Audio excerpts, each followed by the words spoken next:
ਰਾਮ ਸਰੂਪ ਅਣਖੀ ਦਾ novel ਪ੍ਰਤਾਪੀ ਦਾ 19ਵਾਂ ਅੰਗ। ਸਮਾਂ ਕਿਸੇ ਦੀ ਉਡੀਕ ਨਹੀਂ ਕਰਦਾ।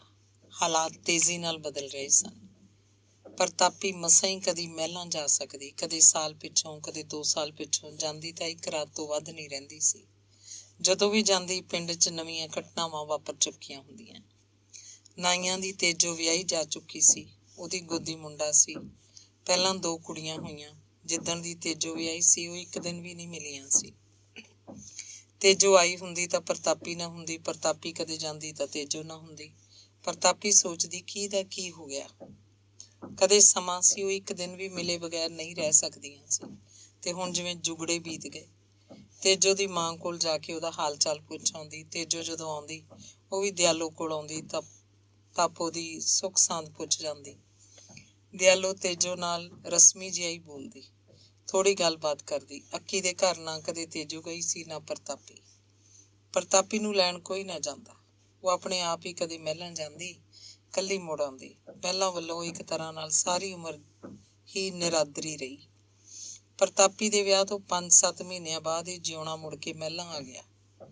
ਅੱਕੀ ਨੇ ਉਹਨੂੰ ਗਲ ਨਾਲ ਲਾ ਲਿਆ, ਓਨਾ ਹੀ ਪਿਆਰ ਕੀਤਾ, ਮਿੱਠੀਆਂ ਮਿੱਠੀਆਂ ਗਾਲਾਂ ਵੀ ਕੱਢੀਆਂ। ਫੇਰ ਆਖਿਆ ਬਲਾ ਟਲ ਗਈ, ਹੁਣ ਸਿਆਣਾ ਬਣ ਕੇ ਚੱਲੀ ਪੁੱਤ। ਅੱਕੀ ਨੇ ਪਹਿਲਾਂ ਤਾਂ ਜਿਉਣੇ ਦੇ ਨਾਂ ਜ਼ਮੀਨ ਦਾ ਇੰਤਕਾਲ ਕਰਾਇਆ, ਘਰ-ਬਾਰ ਸਭ ਉਹਦੇ ਹਵਾਲੇ ਕਰਤਾ। ਮੁੰਡੇ ਨਾਂ ਜ਼ਮੀਨ ਲੱਗੀ ਸੁਣ ਕੇ ਉਹਨੂੰ ਸਾਕ ਆਉਣ ਲੱਗੇ। ਅੱਕੀ ਤੇ ਉਹਨੂੰ ਸਾਕ ਲੈ ਲਿਆ, ਉਹਨੂੰ ਵਿਆਹ ਲਿਆ। ਬਹੂ ਕਬੂਤਰੀ ਵਰਗੀ ਸੀ, ਜੱਟ ਨੇ ਦਿੱਤਾ ਬਥੇਰਾ ਕੁਛ।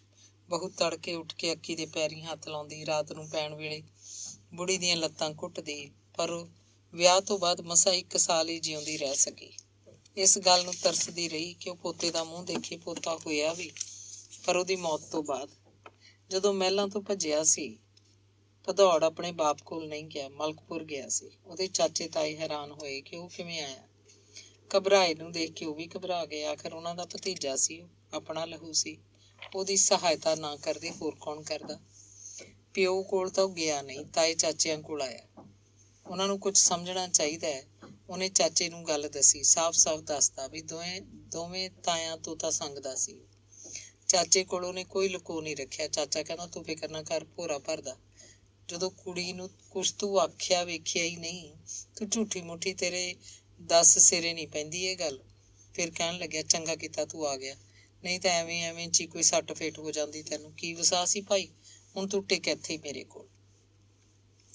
ਚਾਚਾ ਸੁੰਦਰ ਦਲੇਰ ਸੀ ਤੇ ਚੁਸਤ ਚਲਾਕ ਵੀ, ਕਾਨੂੰਨਾਂ ਦਾ ਵਾਕਫ। ਹੱਸ ਕੇ ਕਹਿੰਦਾ ਹੁਣ ਤਾਂ ਜਵਾਕ ਦਾ ਖੂਨ ਟੈਸਟ ਕਰਕੇ ਦੱਸ ਦਿੰਦੇ ਆ ਡਾਕਟਰ ਵੀ ਇਹਦਾ ਬਾਪ ਕੌਣ ਹੈ। ਅੱਕੀ ਮਰੀ ਤੋਂ 2-3 ਸਾਲ ਹੀ ਟਿਕਿਆ ਜਿਉਣਾ ਉੱਥੇ। ਜ਼ਮੀਨ ਵੇਚਤੀ ਤੇ ਅੱਕੀ ਵਾਲਾ ਮਕਾਨ ਵੀ। ਸੁੰਦਰ ਨੇ ਉਹਨੂੰ ਮਲਕਪੁਰ ਜ਼ਮੀਨ ਖਰੀਦਤੀ। ਫਿਰਨੀ ਉੱਤੇ ਆਪਣੇ ਮਕਾਨ ਦੇ ਨਾਲ ਹੀ ਉਹਦਾ ਮਕਾਨ ਪਵਾਤਾ। ਜਿਉਣਾ ਸੁੰਦਰ ਨਾਲ ਸਾਂਝੀ ਖੇਤੀ ਕਰਨ ਲੱਗਿਆ। ਪਿੰਡ ਦੇ ਲੋਕ ਆਖਦੇ ਵੀ ਸੁੰਦਰ ਬੜਾ ਕਤਿੱਤੀ ਹੈ, ਪੱਟ ਲਿਆ ਨਾ ਭਤੀਜੇ ਨੂੰ ਕਿਤੋਂ ਦੀ ਕਿਤੇ। ਬਾਪ ਨੇ ਤਾਂ ਮੁੰਡੇ ਨੂੰ ਸਿਆਣਿਆ ਨਾ। ਇਹਨੇ ਚਾਚਾ ਹੋ ਕੇ ਦੇਖ ਜਿਉਣੇ ਨੂੰ ਕੀ ਦਾ ਕੀ ਬਣਾਤਾ। ਮੌਜਾਂ ਕਰਦਾ, ਆਪਦੇ ਭਾਈਆਂ 'ਚ ਬੈਠਾ। ਉੱਥੇ ਮਹਿਲਾਂ ਤਾਂ ਫੇਰ ਵੀ ਓਪਰਾ ਸੀ ਇਹ। ਖੇਮ ਵੀ ਕਦੇ ਕਦੇ ਮਲਕਪੁਰ ਗੇੜਾ ਮਾਰਦਾ। ਉਹ ਜਿਉਣੇ ਦੇ ਘਰ ਰਹਿੰਦਾ, ਨੇੜੇ ਹੋ ਕੇ ਕੱਟੇ ਵੱਛੇ ਜੇ ਬੰਨ੍ਹਦਾ ਫਿਰਦਾ। ਉਹ ਚਾਹੁੰਦਾ ਸੀ ਉਹ ਵੀ ਭਦੌੜ ਛੱਡ ਕੇ ਮਲਕਪੁਰ ਆ ਵਸੇ। ਉੱਥੇ ਉਹਦਾ ਗੁਜ਼ਾਰਾ ਨਹੀਂ ਸੀ ਹੁੰਦਾ। ਪਰ ਸੁੰਦਰ ਨੇ ਜਿਉਣੇ ਨੂੰ ਪੱਕਾ ਕੀਤਾ ਹੋਇਆ ਸੀ। ਆਏ ਨੂੰ ਰੋਟੀ ਟੁੱਕ ਤਾਂ ਦੇ, ਫੇਰ ਵੀ ਪਿਓ ਹੈ, ਇਹਨੂੰ ਇੱਥੇ ਆਉਣ ਨੂੰ ਨਾ ਕਹੀਂ, ਤੇਰੀ ਸਾਰੀ ਕਬੀਲਦਾਰੀ ਖੁਚਲ ਜੂ। ਭਦੌੜ ਗਿਆ ਸੀ ਤਾਂ ਭਦੌੜ ਹੀ ਰਹੇ। ਹੁਣ ਖੇਤੀ ਦਾ ਕੰਮ ਪੂਰਾ ਮਘਾਇਆ ਹੋਇਆ ਸੀ। ਚਾਚੇ ਭਤੀਜੇ ਨੇ। ਸੁੰਦਰ ਦੇ ਗਾਂਹ 2 ਮੁੰਡੇ ਸੀ, ਦੋਵੇਂ ਵਿਆਹੇ ਹੋਏ, ਇਕੱਠਾ ਟੱਬਰ ਸੀ। ਸੁੰਦਰ ਦੇ ਵੱਡੇ ਦੋਵੇਂ ਭਾਈ ਜੋ ਛੜੇ ਮਲੰਗ ਸੀ, ਹੁਣ ਕਾਫੀ ਉਤਾਰ ਉਮਰ ਹੋ ਚੁੱਕੇ ਸੀ। ਉਹ ਥੋੜਾ ਮੋਟਾ ਹੀ ਕੰਮ ਧੰਦਾ ਕਰਦੇ। ਸੁੰਦਰ ਤੇ ਜਿਉਣੇ ਨੇ ਰਲ ਕੇ ਸ਼ਰਾਬ ਦੇ ਠੇਕੇ 'ਚ ਹਿੱਸਾ ਪਾ ਦਿੱਤਾ। ਅੱਧ ਉਹਨਾਂ ਦੋਵਾਂ ਦਾ ਤੇ ਅੱਧ ਇੱਕ ਹੋਰ ਬੰਦੇ ਦਾ। ਉਹ ਵੀ ਮਲਕਪੁਰ ਦਾ ਸੀ। ਮਲਕਪੁਰ ਸ਼ਰਾਬ ਦੀ ਵਿਕਰੀ ਚੰਗੀ ਸੀ। ਤਿਕੋਨੀ ਉੱਤੇ ਠੇਕਾ ਸੀ ਉਹਨਾਂ ਦਾ। ਆਥਣ ਦੀਆਂ ਬੱਸਾਂ ਵੇਲੇ ਬਹੁਤ ਵਿਕਦੀ ਸ਼ਰਾਬ। ਬੱਸ ਤੁਰਨ ਦੀ ਕਾਹਲ 'ਚ ਲੋਕ ਪੈਸੇ ਦਿੰਦੇ, ਬਿਨਾਂ ਦੇਖੇ ਪਰਖੇ ਬੋਤਲ ਡੱਬ 'ਚ ਦੇ ਕੇ ਸੀਟ ਤੇ ਜਾ ਬੈਠਦੇ। ਠੇਕੇ ਦੀ ਪੜਤ ਚੰਗੀ ਸੀ। ਬੱਸ ਵਿੱਚ ਬੈਠਦੀ ਅਗਲਾ ਸਲਾਹ ਬਣਾ ਲੈਂਦਾ, ਮਲਕਪੁਰ ਦੀ ਤਿਕੋਨੀ ਤੋਂ ਲਵਾਂਗੇ ਬੋਤਲ। ਜਿਉਣੇ ਦਾ ਵੱਡਾ ਮੁੰਡਾ ਨਰਿੰਦਰ 10 ਪਾਸ ਕਰ ਗਿਆ ਸੀ। ਉਹ ਵੀ ਜਿਉਣੇ ਨਾਲ ਠੇਕੇ ਤੇ ਬਹਿੰਦਾ, ਹਿਸਾਬ ਕਿਤਾਬ ਉਹੀ ਰੱਖਦਾ। ਸੁੰਦਰ ਚਾਹੇ ਅਨਪੜ੍ਹ ਸੀ, ਪਰ ਜ਼ਬਾਨੀ ਹਿਸਾਬ ਕਿਤਾਬ ਕਰਨ 'ਚੋਂ ਮਾਹਰ ਸੀ। ਨਰਿੰਦਰ ਕਾਪੀ ਤੇ ਲਿਖ ਕੇ ਬੋਤਲਾਂ ਦਾ ਹਿਸਾਬ ਰੱਖਦਾ। 2 ਮੁੰਡੇ ਜਿਉਣੇ ਦੇ ਹੋਰ ਹੋਏ। ਉਹਨਾਂ ਨੂੰ ਤਾਂ ਉਹਨੇ 5-5 ਜਮਾਤਾਂ ਕਰਾ ਕੇ ਹਟਾ ਲਿਆ। ਕਹਿੰਦਾ ਸੀ ਕੀ ਕਰਾਂਗੇ ਪੜ੍ਹਾਈਆਂ ਨੂੰ, ਅੱਗੇ ਉਹ ਵੱਡਾ ਡਿਪਟੀ ਬਣ ਗਿਆ। 14 ਪੜ੍ਹੇ, ਹਰਲ ਹਰਲ ਕਰਦੇ ਫਿਰਦੇ ਆ ਵਿਹਲੇ। ਸਰਕਾਰ ਵੀ ਕਿਹਨੂੰ ਕਿਹਨੂੰ ਦੇ ਦੇ ਅਫਸਰੀਆਂ। ਇਹ ਹੁਣ ਤੋਂ ਕੰਮ ਧੰਦੇ 'ਚ ਪੈਣਗੇ ਤਾਂ ਸਿਰੇ ਲੱਗਣਗੇ। ਛੋਟੇ ਦੋਵੇਂ ਜਿਉਣੇ ਨਾਲ ਖੇਤੀ ਦਾ ਕੰਮ ਕਰਦੇ। ਉਹ ਇਸੇ ਕੰਮ 'ਚ ਖੁਸ਼ ਸੀ। ਮਾਸਟਰਾਂ ਦੀਆਂ ਤੰਘੇੜਾਂ ਉਹਨਾਂ ਤੋਂ ਝੱਲੀਆਂ ਨਹੀਂ ਗਈਆਂ ਸੀ। ਕੰਜਰ ਦੇ ਪੁੱਤ ਸਾਰਾ ਦਿਨ ਅਖਬਾਰ ਪੜ੍ਹੀ ਜਾਂਦੇ ਜਾਂ ਮੁੰਡਿਆਂ ਨੂੰ ਦੁੱਧ ਲੱਸੀ ਖਾਤਰ ਡੱਕਰੀ ਰੱਖਦੇ। ਅੱਖਰ ਤਾਂ ਇੱਕ ਵੀ ਪੱਲੇ ਨਾ ਪਾਉਂਦੇ। ਮੁੰਡੇ ਅਗਲੀਆਂ ਜਮਾਤਾਂ ਪਤਾ ਨਹੀਂ ਕਿਵੇਂ ਚੜ੍ਹ ਜਾਂਦੇ। ਉੱਧਰ ਮਹਿਲਾਂ ਨੇਕ ਨੂੰ ਡੇਰੇ ਦਾ ਮਹੰਤ ਬਣਾ ਦਿੱਤਾ ਗਿਆ ਸੀ। ਮਹੰਤ ਨੇਕ ਦਾਸ। ਪਿੰਡ ਦੀ ਪੰਚਾਇਤ ਨੇ ਸਲਾਹ ਮਸ਼ਵਰਾ ਕਰਕੇ ਨੇਕ ਨੂੰ ਡੇਰੇ ਦੀ ਪੱਗ ਦਿੱਤੀ। ਧਰਮਦਾਸ ਨੇ ਆਪ ਤਾਂ ਕਿਸੇ ਨੂੰ ਚੇਲਾ ਮੰਨਿਆ ਨਹੀਂ ਸੀ। ਹਾਲੇ ਕਿਹੜਾ ਉਹ ਇੰਨਾ ਬਿਰਧ ਹੋ ਗਿਆ ਸੀ। ਬਹੁਤ ਉਮਰ ਪਈ ਸੀ ਚੇਲਾ ਟਿਕਣ ਦੀ। ਇਹ ਕੀ ਪਤਾ ਸੀ ਕਿ ਅਚਾਨਕ ਉਹਦਾ ਕਤਲ ਹੋ ਜਾਏਗਾ। ਡੇਰੇ 'ਚ ਆਥਣੇ ਜਿਹੜੇ ਮੁੰਡੇ ਪੜ੍ਹਦੇ ਹੁੰਦੇ, ਉਹਨਾਂ 'ਚ ਨੇਕ ਸਭ ਤੋਂ ਵੱਧ ਚੁਸਤ ਚਲਾਕ ਸੀ। ਕਦੇ ਜੇ ਧਰਮਦਾਸ ਚੁਬਾਰੇ 'ਚ ਉਤਰ ਕੇ ਥੱਲੇ ਨਾ ਆਉਂਦਾ ਤਾਂ ਦਰਵਾਜ਼ੇ ਦੀ ਚੌਂਕੜੀ ਉੱਤੇ ਬੈਠੇ ਮੁੰਡਿਆਂ ਨੂੰ ਨਵੀਂ ਸੰਥਿਆ ਉਹੀ ਦੇ ਦਿੰਦਾ। ਨਵੇਂ ਮੁੰਡਿਆਂ ਨੂੰ ਨੇਕ ਹੀ ਅੱਖਰ ਲਿਖਣੇ ਸਿਖਾਉਂਦਾ। ਉਹਦਾ ਦਿਮਾਗ ਪੂਰਾ ਤਿੱਖਾ ਸੀ। ਇੱਕ ਤਰ੍ਹਾਂ ਨਾਲ ਨੇਕ ਸਾਰੇ ਮੁੰਡਿਆਂ ਉੱਤੇ ਮਨੀਟਰ ਛੱਡਿਆ ਹੋਇਆ ਸੀ। ਇਹੀ ਨਹੀਂ, ਉਹ ਡੇਰੇ ਦੇ ਹੋਰ ਕੰਮ ਵੀ ਕਰਦਾ। ਪਸ਼ੂ ਬੰਨ ਖੋਲ ਦਿੰਦਾ। ਉੱਤੇ ਚੁਬਾਰੇ 'ਚ ਬਾਬਿਆਂ ਕੋਲ ਉਹੀ ਜਾ ਸਕਦਾ। ਉਹ ਧਰਮਦਾਸ ਦੀਆਂ ਲੱਤਾਂ ਘੁੱਟਦਾ। ਉਹਦਾ ਕੋਈ ਲੀੜਾ ਕੱਪੜਾ ਵੀ ਧੋ ਦਿੰਦਾ। ਦੂਜੇ ਮੁੰਡੇ ਵੀ ਨਿੱਕੇ ਮੋਟੇ ਕੰਮ ਕਰਦੇ, ਪਰ ਵੱਡਾ ਸੇਵਕ ਨੇਕ ਸੀ। ਨੇਕ ਨੂੰ ਮਾਣ ਵੀ ਸੀ ਕਿ ਬਾਬੇ ਸਭ ਤੋਂ ਵੱਧ ਉਹਨੂੰ ਚਾਹੁੰਦੇ ਆ, ਉਹਨੂੰ ਬਹੁਤਾ ਬੁਲਾਉਂਦੇ ਚਲਾਉਂਦੇ ਆ। ਉਹ ਇਮਾਨਦਾਰ ਬਹੁਤ ਸੀ। ਬਾਬਿਆਂ ਦਾ ਪੈਸਾ ਟਕਾ ਸਾਂਭ ਦਿੰਦਾ। ਬਾਬੇ ਉਹਨੂੰ ਅਲਮਾਰੀ ਦੀਆਂ ਕੁੰਜੀਆਂ ਫੜਾ ਦਿੰਦੇ। ਫਿਰ ਉਹ ਦਵਾਈ ਬੂਟੀ ਦਾ ਕੰਮ ਵੀ ਸਿੱਖਣ ਲੱਗ ਪਿਆ। ਪੁੜੀਆਂ ਬੰਨਣ ਜਾਣਦਾ, ਦਵਾਈਆਂ ਕੁੱਟ ਦਿੰਦਾ। ਧਰਮਦਾਸ ਦੀ ਰੀਸ ਨਾਲ ਭਗਵੇਂ ਕੱਪੜੇ ਪਾਉਣ ਲੱਗ ਪਿਆ। ਮੈਂਗਲ ਖਿੱਚਦਾ ਕਿ ਉਹ ਘਰ ਦੇ ਕੰਮਾਂ ਵੱਲ ਘੱਟ ਧਿਆਨ ਦਿੰਦਾ। ਖੇਤ ਨਹੀਂ ਜਾਂਦਾ, ਡੇਰੇ ਜਾ ਵੜਦਾ। ਉਹ ਗਾਲਾਂ ਕੱਢਦਾ, ਝਿੜਕਦਾ। 10 ਸਾਲਿਆ ਸਾਦਾਗਿਰੀ 'ਚੋਂ ਕੀ ਮਾਊਂ ਕੱਢ ਲੈਂਗਾ। ਡੇਰੇ 'ਚ ਆਉਂਦੇ ਜਾਂਦੇ ਲੋਕ ਜਾਣਦੇ ਸੀ ਕਿ ਮੈਂਗਲ ਦਾ ਮੁੰਡਾ ਨੇਕ ਧਰਮਦਾਸ ਦੇ ਬਹੁਤ ਨੇੜੇ ਹੈ। ਬੁੜੀਆਂ ਉਹਨੂੰ ਡੇਰੇ 'ਚ ਹੀ ਬੈਠੇ ਦਾ ਬੈਠਾ ਦੇਖਦੀਆਂ। ਪਿੰਡ ਆਖਦਾ ਸੀ ਪੰਚਾਇਤ ਦਾ ਫੈਸਲਾ ਠੀਕ ਹੈ। ਉੱਤਮ ਨੂੰ ਮਾਸਟਰੀ ਦਾ ਕੋਰਸ ਫਿਰ ਨੇਕ ਨਹੀਂ ਕਰਾਇਆ। ਫਿਰ ਤੁਰ ਕੇ ਉਹਨੂੰ ਨੌਕਰੀ ਦਵਾਈ। ਮੈਂਗਲ ਵਿਚਾਰਾ ਕੀ ਸੀ ਕਰਨ ਜੋਗਾ। ਨੇਕ ਦਾਸ ਪੁਸਤਕਾਂ ਪੜ੍ਹਨ ਦਾ ਅਭਿਆਸ ਕਰਨ ਲੱਗ ਪਿਆ ਸੀ। ਫਿਰ ਵੈਦਿਕ ਦੇ ਗ੍ਰੰਥ ਲੈ ਆਇਆ। ਕੋਲ ਨਵਾਂ ਸਾਈਕਲ ਰੱਖਦਾ, ਝਾੜ ਪੂੰਝ ਕੇ ਐਨ ਜਿਵੇਂ ਘੋੜੀ ਸ਼ਿੰਗਾਰ ਕੇ ਰੱਖਦਾ ਹੋਵੇ। ਉਹ ਸਾਈਕਲ ਉੱਤੇ ਆਲੇ ਦੁਆਲੇ ਦੇ ਪਿੰਡਾਂ 'ਚ ਜਾਂਦਾ। ਉੱਥੇ ਵੀ ਡੇਰੇ ਸੀ। ਡੇਰਾ ਤਾਂ ਲਗਭਗ ਹਰ ਪਿੰਡ 'ਚ ਸੀ। ਉਹ ਦੂਜੇ ਮਹੰਤਾਂ ਨੂੰ ਮਿਲਦਾ, ਉਹਨਾਂ ਤੋਂ ਸਿੱਖ ਮੱਤ ਲੈਂਦਾ। ਹਰ ਜਗ੍ਹਾ ਉਹਨੂੰ ਮਹੰਤ ਜੀ ਪਈ ਹੁੰਦੀ। ਬਹੁਤਾ ਉੱਥੇ ਜਾਂਦਾ ਜਿੱਥੋਂ ਦੇ ਮਹੰਤ ਦਵਾਈ ਬੂਟੀ ਦਾ ਕੰਮ ਕਰਦੇ ਹੁੰਦੇ। ਨਵੇਂ ਨੁਸਖੇ ਸਿੱਖ ਆਉਂਦਾ, ਕਾਪੀ ਤੇ ਲਿਖ ਲੈਂਦਾ। ਇੰਜ ਮਹਿਲਾਂ ਪਿੰਡ 'ਚ ਨੇਕ ਦਾਸ ਦੀ ਮਹਿਮਾ ਵਧਣ ਲੱਗੀ। ਧਰਮਦਾਸ ਵਾਂਗ ਹੀ ਉਹ ਗੁਪਤ ਇਲਾਜ ਕਰਦਾ। ਇਸ ਕੰਮ 'ਚ ਪੈਸਾ ਬਹੁਤ ਸੀ। ਕੋਈ ਕਹਿੰਦਾ ਹੀ ਨਹੀਂ ਸੀ ਕਿ ਵੱਧ ਪੈਸੇ ਨੇ। ਜਿੰਨੇ ਮੂੰਹੋਂ ਬੋਲ ਦਿੱਤੇ, ਦੁਖੀ ਬੰਦਾ ਕੱਢ ਕੇ ਫੜਾ ਦਿੰਦਾ। ਪਰਚੀਆਂ ਦੀਆਂ ਪਰਚੀਆਂ। ਮੈਂਗਲ ਜਿਹੜਾ ਪਹਿਲਾਂ ਨੇਕ ਨੂੰ ਝਿੜਕਦਾ ਹੁੰਦਾ, ਹੁਣ ਉਹਦੇ ਉੱਤੇ ਮਾਣ ਕਰਦਾ ਕਿ ਉਹ ਮਹੰਤ ਹੈ ਡੇਰੇ ਦਾ, 50 ਬਿੱਘੇ ਜ਼ਮੀਨ ਦਾ ਮਾਲਕ। ਇੰਨਾ ਮਾਣ ਤਾਣ ਹੈ ਲੋਕਾਂ 'ਚ। ਉਹ ਆਪਣੇ ਛੋਟੇ ਮੁੰਡੇ ਉੱਤਮ ਤੋਂ ਵੱਡਾ ਆਦਮੀ ਸਮਝਦਾ ਨੇਕ ਨੂੰ, ਜਿਵੇਂ ਨੇਕ ਕੋਈ ਅਫਸਰ ਬਣ ਗਿਆ ਹੋਵੇ। ਨੇਕ ਕਰਕੇ ਮੈਂਗਲ ਦੇ ਘਰ ਨੂੰ ਵੀ ਕਮਾਈ ਹੋਣ ਲੱਗੀ। ਦਿਆਲੂ ਡੇਰੇ ਆਉਂਦੀ ਤਾਂ ਕੁਝ ਨਾ ਕੁਝ ਚੁੱਕ ਕੇ ਲੈ ਜਾਂਦੀ। ਉਹ ਨੇਕ ਤੋਂ ਪੈਸੇ ਵੀ ਲੈਂਦੀ। ਨੇਕ ਨੂੰ ਮਾਂ ਉੱਤੇ ਤਰਸ ਆਉਂਦਾ, ਕਿਵੇਂ ਬਿਰ ਕਰਦੀ ਫਿਰਦੀ ਹੈ। ਉੱਤਮ ਨੂੰ ਮਾਸਟਰ ਲੱਗਿਆ ਵੇਖ ਕੇ ਆਪਣੇ ਆਪ ਹੀ ਰਿਸ਼ਤਾ ਹੋ ਗਿਆ। ਕੁੜੀ 10 ਜਮਾਤਾਂ ਪਾਸ ਸੀ। ਉਹਨੂੰ ਤਾਂ ਅਨਪੜ੍ਹ ਬਹੁਤ ਸੀ। ਉਹਨੇ ਕਿਹੜਾ ਨੌਕਰੀ ਕਰਾਉਣੀ ਸੀ ਉਹ ਤੋਂ। ਉਹਨੂੰ ਤਾਂ ਰਿਸ਼ਤਾ ਮਸਾਂ ਹੋਇਆ ਸੀ। ਨੇਕ ਤਾਂ ਭਲਾ ਮਹੰਤ ਹੋਣ ਕਰਕੇ ਵਿਆਹਿਆ ਨਹੀਂ ਗਿਆ ਸੀ। ਉਸ ਡੇਰੇ ਦੀ ਪ੍ਰਥਾ ਸੀ ਕਿ ਉਹਦਾ ਮਹੰਤ ਸ਼ਾਦੀशुदा ਨਹੀਂ ਹੋ ਸਕਦਾ। ਪਰ ਜਦੋਂ ਉਹ ਅਜੇ ਮਹੰਤ ਨਹੀਂ ਸੀ, ਉਦੋਂ ਵੀ ਕਿਹੜਾ ਉਹਨੂੰ ਕੋਈ ਸਾਕ ਆਇਆ ਸੀ। ਉਹਨੂੰ ਸਾਕ ਹੋਣ ਦਾ ਕਾਰਨ ਸੀ ਉਹਦੇ ਹਿੱਸੇ ਦੀ ਬਹੁਤ ਥੋੜ੍ਹੀ ਜ਼ਮੀਨ। ਉਹਨੂੰ ਸਾਕ ਨਾ ਹੋਣ ਦਾ ਕਾਰਨ ਸੀ ਉਹਦੇ ਹਿੱਸੇ ਦੀ ਬਹੁਤ ਥੋੜ੍ਹੀ ਜ਼ਮੀਨ। ਉੱਤਮ ਤੋਂ ਵੱਡੇ ਦੋਵੇਂ ਛੜੇ ਦੇ ਛੜੇ ਬੈਠੇ ਸੀ। ਉਹਨਾਂ ਦੀਆਂ ਉਮਰਾਂ ਵੱਡੀਆਂ ਹੁੰਦੀਆਂ ਜਾ ਰਹੀਆਂ ਸੀ। ਜੇ ਉਹ ਖਾਸੀ ਜ਼ਮੀਨ ਜਾਇਦਾਦ ਵਾਲੇ ਹੁੰਦੇ ਤਾਂ ਹੁਣ ਨੂੰ ਕਦੋਂ ਦੇ ਵਿਆਹੇ ਜਾਣੇ ਸੀ। ਜੈਲਾ ਪਕਰੋੜ ਹੋ ਗਿਆ, ਕੈਲਾ ਹਾਲੇ ਵੱਤ ਸਿਰ ਸੀ। ਨੇਕ ਦਾਸ ਨੇ ਆਪਣੀ ਮਹੰਤੀ ਦੇ ਜ਼ੋਰ ਕੈਲੇ ਨੂੰ ਵਿਆਹ ਲਿਆ। ਜੈਲੇ ਦੇ ਕੰਨ 'ਚ ਫੂਕ ਮਾਰੀ, ਤੂੰ ਤਾਂ ਭਰਾਵਾ ਇਹਦਾ ਹੀ ਗੋਲਾ ਧੰਦਾ ਕਰ, ਹੁਣ ਤੈਨੂੰ ਟੁੱਕ ਮਿਲੀ ਜਾਊਗਾ।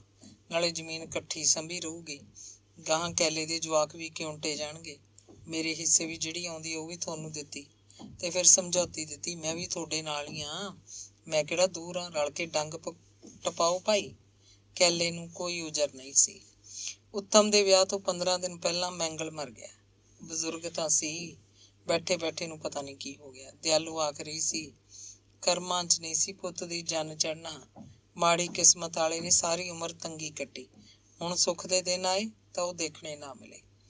ਉੱਤਮ ਦਾ ਵਿਆਹ ਪਿੱਛੇ ਨਹੀਂ ਪਿਆ, ਉਹੀ ਤਰੀਕ ਕਾਇਮ ਸੀ। ਦਿਆਲੂ ਕਹਿੰਦੀ, ਮੁੱਕਣ ਵਾਲਾ ਤਾਂ ਮੁੱਕ ਗਿਆ, ਉਹ ਤਾਂ ਮੁੜਦਾ ਨਹੀਂ, ਵਿਆਹ ਤਾਂ ਨਿਬੇੜੋ, ਫਿਰ 100 ਡਿੱਕਾ ਪੈਂਦਾ। ਮੈਂਗਲ ਦੀ ਥਾਂ ਸਾਰਾ ਕਾਰ ਵਿਹਾਰ ਵਿਆਹ ਦਾ ਨੇਕ ਨਹੀਂ ਕੀਤਾ। ਅੰਦਰ ਖਾਤੇ ਰੁਪਈਏ ਵੀ ਲਾਏ ਉਹਨੇ। ਉੱਤਮ ਨੇ ਨੌਕਰੀ ਦੇ ਪੈਸੇ ਬਹੁਤ ਘੱਟ ਜੋੜੇ ਸੀ। ਉਹਨੂੰ ਮਾਸਟਰ ਲੱਗੇ ਨੂੰ ਸਾਲ ਤੋਂ ਉੱਤੇ ਨਹੀਂ ਹੋਇਆ ਸੀ। 1 ਸਾਲ 'ਚ ਉਹ ਕਿਹੜਾ ਜੋੜ ਲੈਂਦਾ ਰਿਪੋਰਟ। ਉੱਤਮ ਦੇ ਵਿਆਹ ਤੇ ਪ੍ਰਤਾਪੀ ਆਈ, ਉਹ ਆਪ ਜਾ ਕੇ ਉਹਨੂੰ ਲੈ ਆਇਆ ਸੀ। ਦਿਆਲੂ ਨੇ ਪੁਰਾਣੇ ਗੁੱਸੇ ਗਿਲੇ ਸਭ ਭੁਲਾਤੇ। ਧੀ ਸੀ, ਫਿਰ ਵੀ ਗਲਤੀ ਹੋ ਗਈ ਤਾਂ ਉਹਨੂੰ ਸਾੜ ਕੇ ਤਾਂ ਨਹੀਂ ਸੀ ਮਾਰਨਾ। ਸਹੁਰਿਆਂ ਦੇ ਬਾਹਰ ਵਿਆਹ ਤੇ ਸੱਦਣਾ ਜ਼ਰੂਰੀ ਸੀ। ਦਿਆਲੂ ਨੇ ਹੀ ਉੱਤਮ ਨੂੰ ਭੇਜਿਆ। ਵਿਆਹ ਤੋਂ 20 ਦਿਨ ਪਹਿਲਾਂ ਆਈ ਉਹ। ਉਹਦੇ ਹੁੰਦੇ ਹੀ ਮੈਂਗਲ ਦੇ ਪ੍ਰਾਣ ਨਿਕਲੇ ਤੇ ਫਿਰ ਵਿਆਹ ਤੋਂ ਬਾਅਦ ਵੀ 10 ਦਿਨ ਉਹ ਮਿਲਣਾ ਹੀ ਰਹੀ। ਨਵੀਂ ਬਹੂ ਕੋਲ ਘਰ ਦੀ ਕੁੜੀ ਕਤਰੀ ਜ਼ਰੂਰੀ ਸੀ। ਨਣਦ ਨਾਲ ਜਿਹੜੀ ਗੱਲਬਾਤ ਉਹ ਕਰ ਸਕਦੀ, ਸੱਸ ਨਾਲ ਨਹੀਂ ਕਰ ਸਕਦੀ। 100 ਗੱਲਾਂ ਹੁੰਦੀਆਂ ਨੇ, 100 ਓਹਲੇ ਹੁੰਦੇ ਨੇ ਨਵੀਆਂ ਬਹੂਆਂ ਦੇ। ਉੱਤਮ ਦੇ ਵਿਆਹ ਤੋਂ ਬਾਅਦ ਉਹ 2 ਵਾਰ ਡੇਰੇ ਵੀ ਗਈ। ਨੇਕ ਭਾਈ ਸੀ ਉਹਦਾ, ਪ੍ਰਤਾਪੀ ਨੂੰ ਲਾਲਚ ਲੈ ਕੇ ਗਿਆ, ਨਹੀਂ ਤਾਂ ਡੇਰੇ ਵੱਲ ਉਹਦਾ ਮੂੰਹ ਨਹੀਂ ਸੀ ਕਰਦਾ। ਕੁੱਟੀਆਂ ਵਿੱਚ ਹੀ ਨੇਕ ਨੂੰ ਮਿਲੀ, ਉਹਦੇ ਕੋਲ ਬੈਠੀ ਰਹੀ। ਉੱਤੇ ਚੁਬਾਰੇ 'ਚ ਜਾਣ ਤੋਂ ਉਹਨੂੰ ਭੈ ਆਉਂਦਾ ਸੀ। ਕੁਟੀਆ 'ਚ ਧਰਮਦਾਸ ਦੀ ਵੱਡੀ ਫੋਟੋ ਫਰੇਮ 'ਚ ਜੜ ਕੇ ਕੰਧ ਤੇ ਟੰਗੀ ਹੋਈ ਸੀ। ਉਸ ਪਾਸੇ ਉਹ ਪਿੱਠ ਕਰਕੇ ਬੈਠ ਗਈ। ਜਦੋਂ ਉੱਠੀ ਤਾਂ ਆਪਣੇ ਆਪ ਉਹਦੀ ਨਜ਼ਰ ਕੰਧ ਤੇ ਚਲੀ ਗਈ। ਉਹਦੀਆਂ ਅੱਖਾਂ 'ਚ ਖੂਨ ਉਤਰ ਆਇਆ ਤੇ ਫਿਰ ਇੱਕ ਜਿੱਤ ਦਾ ਅਹਿਸਾਸ ਵੀ ਉਹਦੇ ਮਨ 'ਚ ਆਇਆ। ਪਾਪੀਆ ਰਿਹਾ ਫਿਰ ਕੋਈ ਨਮੂਦ ਜੱਗ ਤੇ। ਜਿੱਦਣ ਉਹ ਜੋਗੀਪੁਰ ਨੂੰ ਜਾਣ ਲੱਗੀ ਤਾਂ ਨੇਕਦਾਸ ਨੇ ਉਹਨੂੰ 100 ਰੁਪਏ ਦਾ ਇੱਕ ਨੋਟ ਦਿੱਤਾ। ਪੈਰੀਂ ਹੱਥ ਲਾਇਆ, ਆਖਿਆ, ਭੈਣੇ ਮਾਰ ਜਿਆ ਕਰ ਗੇੜਾ, ਕਦੇ ਕਦੇ ਮਿਲ ਜਿਆ ਕਰ। ਅੰਗ 20ਵਾਂ। ਲਹਿਰੇ ਵਾਲੀ ਨੰਦ ਕੌਰ ਮਰ ਗਈ। ਮਰਨ ਵੇਲੇ ਛੋਟੀ ਕੁੜੀ ਲੱਖੋ ਸੀ ਉਹਦੇ ਕੋਲ 2 ਮਹੀਨੇ ਰਹੀ। ਨੰਦ ਕੌਰ ਬਿਮਾਰ ਹੋ ਕੇ ਮੰਜੇ ਤੇ ਪੈ ਗਈ ਸੀ। ਲੱਖੋ ਉਹਦੀ ਸੇਵਾ ਸੰਭਾਲ ਵਾਸਤੇ ਸੀ। ਇਹ ਕੀ ਪਤਾ ਸੀ ਉਹਨੇ ਮਰ ਜਾਣਾ। ਬਿਮਾਰ ਹੋਣ ਤੋਂ ਪਹਿਲਾਂ ਤਾਂ ਉਹ ਖੁਦ ਰੋਟੀਆਂ ਪਕਾ ਲੈਂਦੀ, ਵਿਹੜਾ ਸੰਭਰ ਲੈਂਦੀ, ਗਾਂ ਰੱਖੀ ਸੀ ਇੱਕ, ਉਹਦੀ ਧਾਰ ਵੀ ਕੱਢਦੀ। ਬਲਬੀਰੋ ਤੇ ਲੱਖੋ ਇੱਕੋ ਥਾਂ ਵਿਆਹੀਆਂ ਸੀ। ਸਕੇ ਭਰਾਵਾਂ ਨੂੰ ਪਿੰਡ ਨੇੜੇ ਸੀ। ਜੋਗਾ ਮਰੀ ਪਈ ਉਹ ਉੱਤੇ ਬਲਬੀਰੋ ਵੀ ਭੱਜ ਕੇ ਆ ਗਈ। ਉਹਨੂੰ ਸੁਨੇਹਾ ਪਹੁੰਚ ਗਿਆ ਸੀ, ਬੁੜੀ ਵੱਡੇ ਤੜਕੇ ਮਰੀ ਸੀ। ਦੁਪਹਿਰ ਤੱਕ ਚੰਦ ਕੌਰ ਵੀ ਜਾ ਪਹੁੰਚੀ ਗੱਜਣ ਨੂੰ ਲੈ ਕੇ। ਸਭ ਤੋਂ ਵੱਡੀ ਮਰੀ ਵੀ ਆ ਗਈ। ਉਹਨਾਂ ਦਾ ਪਿੰਡ ਵੀ ਕੋਈ ਹੋਰ ਸੀ, ਪਰ ਹੁਣ ਉਹ ਬਠਿੰਡੇ ਰਹਿੰਦੇ ਸੀ। ਮਰੀ ਤੋਂ ਛੋਟੀ ਜੰਗੀਰੋ ਦੂਰ ਸੀ, ਉਹ ਨਹੀਂ ਆਈ ਸੀ। ਉਹਨੂੰ ਉਡੀਕਿਆ ਜਾ ਰਿਹਾ ਸੀ। ਦਿਨ ਢਲ ਚੁੱਕਿਆ ਸੀ। ਸੂਰਜ ਖੜੇ ਖੜੇ ਲਾਂਬੂ ਲਾਉਣਾ ਜ਼ਰੂਰੀ ਸੀ। ਉਡੀਕ ਕੇ ਬੁੜੀ ਨੂੰ ਨਵਾਉਣ ਲੱਗੇ। ਸੀੜੀ ਤਿਆਰ ਕੀਤੀ ਪਈ ਸੀ। ਹਰ ਕੋਈ ਆਖ ਰਿਹਾ ਸੀ, ਲੈ ਆ ਜਾਂਦੀ ਜੰਗੀਰੋ, ਮਾਂ ਦਾ ਮੂੰਹ ਦੇਖ ਲੈਂਦੀ, ਫਿਰ ਕਦੋਂ ਦੇਖਣਾ ਮਿਲੂਗਾ। ਉੱਥੇ ਭੇਜਿਆ ਬੰਦਾ ਵੀ ਹਾਲੇ ਮੁੜਿਆ ਨਹੀਂ ਸੀ। ਕੋਈ ਗਿਆ ਕੌਣ ਹੈ? 70 ਦੇ ਬੈਠੇ ਬੰਦਿਆਂ 'ਚੋਂ ਇੱਕ ਅਧਖੜ ਆਦਮੀ ਨੇ ਉੱਚਾ ਬੋਲ ਕੱਢਿਆ, ਗਿਆ ਤਾਂ ਪੱਕਾ ਬੰਦਾ ਹੈ। ਕਿਹੜਾ? ਫਿਰ ਵੀ ਭਜਨਾ ਜੱਗੇ ਕਾ ਬੰਦਾ ਤਾਂ ਘਰ ਦਾ ਹੈ। ਅੱਛਾ ਭਜਨਾ, ਹਾਂ ਬੰਦਾ ਤਾਂ ਪੱਕਾ ਹੈ। ਜਿੱਥੇ ਕਬੂਤਰ ਨਿਗਾਹ ਪੈ ਗਿਆ ਉੱਥੇ ਹੀ ਖੜਾ ਰਹੂ। ਹੋਰਾਂ ਦੀ ਫੀਮ ਖਾ ਕੇ ਪੀਣਕ ਲੱਗਦੀ ਹੈ, ਉਹਦੀ ਕਬੂਤਰ ਤੇ। ਉਹੀ ਅਧਖੜ ਆਦਮੀ ਹਿੜ ਹਿੜ ਕਰਕੇ ਹੱਸਿਆ। ਇਹੋ ਜਿਹੇ ਕੰਮ 'ਚ ਕਾਹਨੂੰ ਲਾਊ ਪੀਣਕ ਭੈੜਿਆ? ਐ ਨਹੀਂ ਉਹ। ਇੱਕ ਹੋਰ ਤਾਂ ਭਜਨ ਦੀ ਹਲੱਤਣ ਹੁੰਦੀ, ਸਹਾਰੀ ਨਾ ਗਈ। ਬੁੜੀ ਨੂੰ ਸੀੜੀ ਉੱਤੇ ਪਾ ਕੇ ਕਫਨ ਦੀਆਂ ਰੱਸੀਆਂ ਬੰਨ੍ਹ ਰਹੇ ਸੀ ਕਿ ਭਜਨਾ ਕਬੂਤਰਾਂ ਵਾਲਾ ਦਿਸ ਪਿਆ। ਕਿਉਂ ਆ ਗਈ ਜੰਗੀਰੋ? 2-3 ਜਣੇ ਇੱਕੋ ਵਾਰ ਬੋਲ ਉੱਠੇ। ਨੂੰਹ ਨੂੰ ਲੈ ਕੇ ਜੰਗੀਰੋ ਤਾਂ ਲੁਧਿਆਣੇ ਬੈਠੀ ਆ, ਢਿੱਲੀਆ ਨੂੰ। ਘਰੇ 2 ਕੁੜੀਆਂ ਹੀ ਕੁੜੀਆਂ ਸੀ। ਪ੍ਰਾਹੁਣਾ ਵੀ ਨਾਲ ਹੀ ਗਿਆ। ਮੁੰਡਾ ਖੇਤ ਗਿਆ ਹੋਇਆ ਸੀ। ਪਹਿਲਾਂ ਉਹਨੂੰ ਬੰਦਾ ਭੇਜਿਆ ਸੱਦਣ, ਉਹ ਆਇਆ ਤਾਂ ਸੁਨੇਹਾ ਦੇ ਕੇ ਆ ਗਿਆ। ਮੈਂ ਕਿਹਾ ਆਥਣ ਹੁੰਦੇ ਮੈਂ ਤਾਂ ਜਾਨਾ ਭਾਈ। ਭਜਨਾ ਕੋਲ ਖੜੇ ਬੰਦਿਆਂ ਨੂੰ ਦੱਸ ਰਿਹਾ ਸੀ।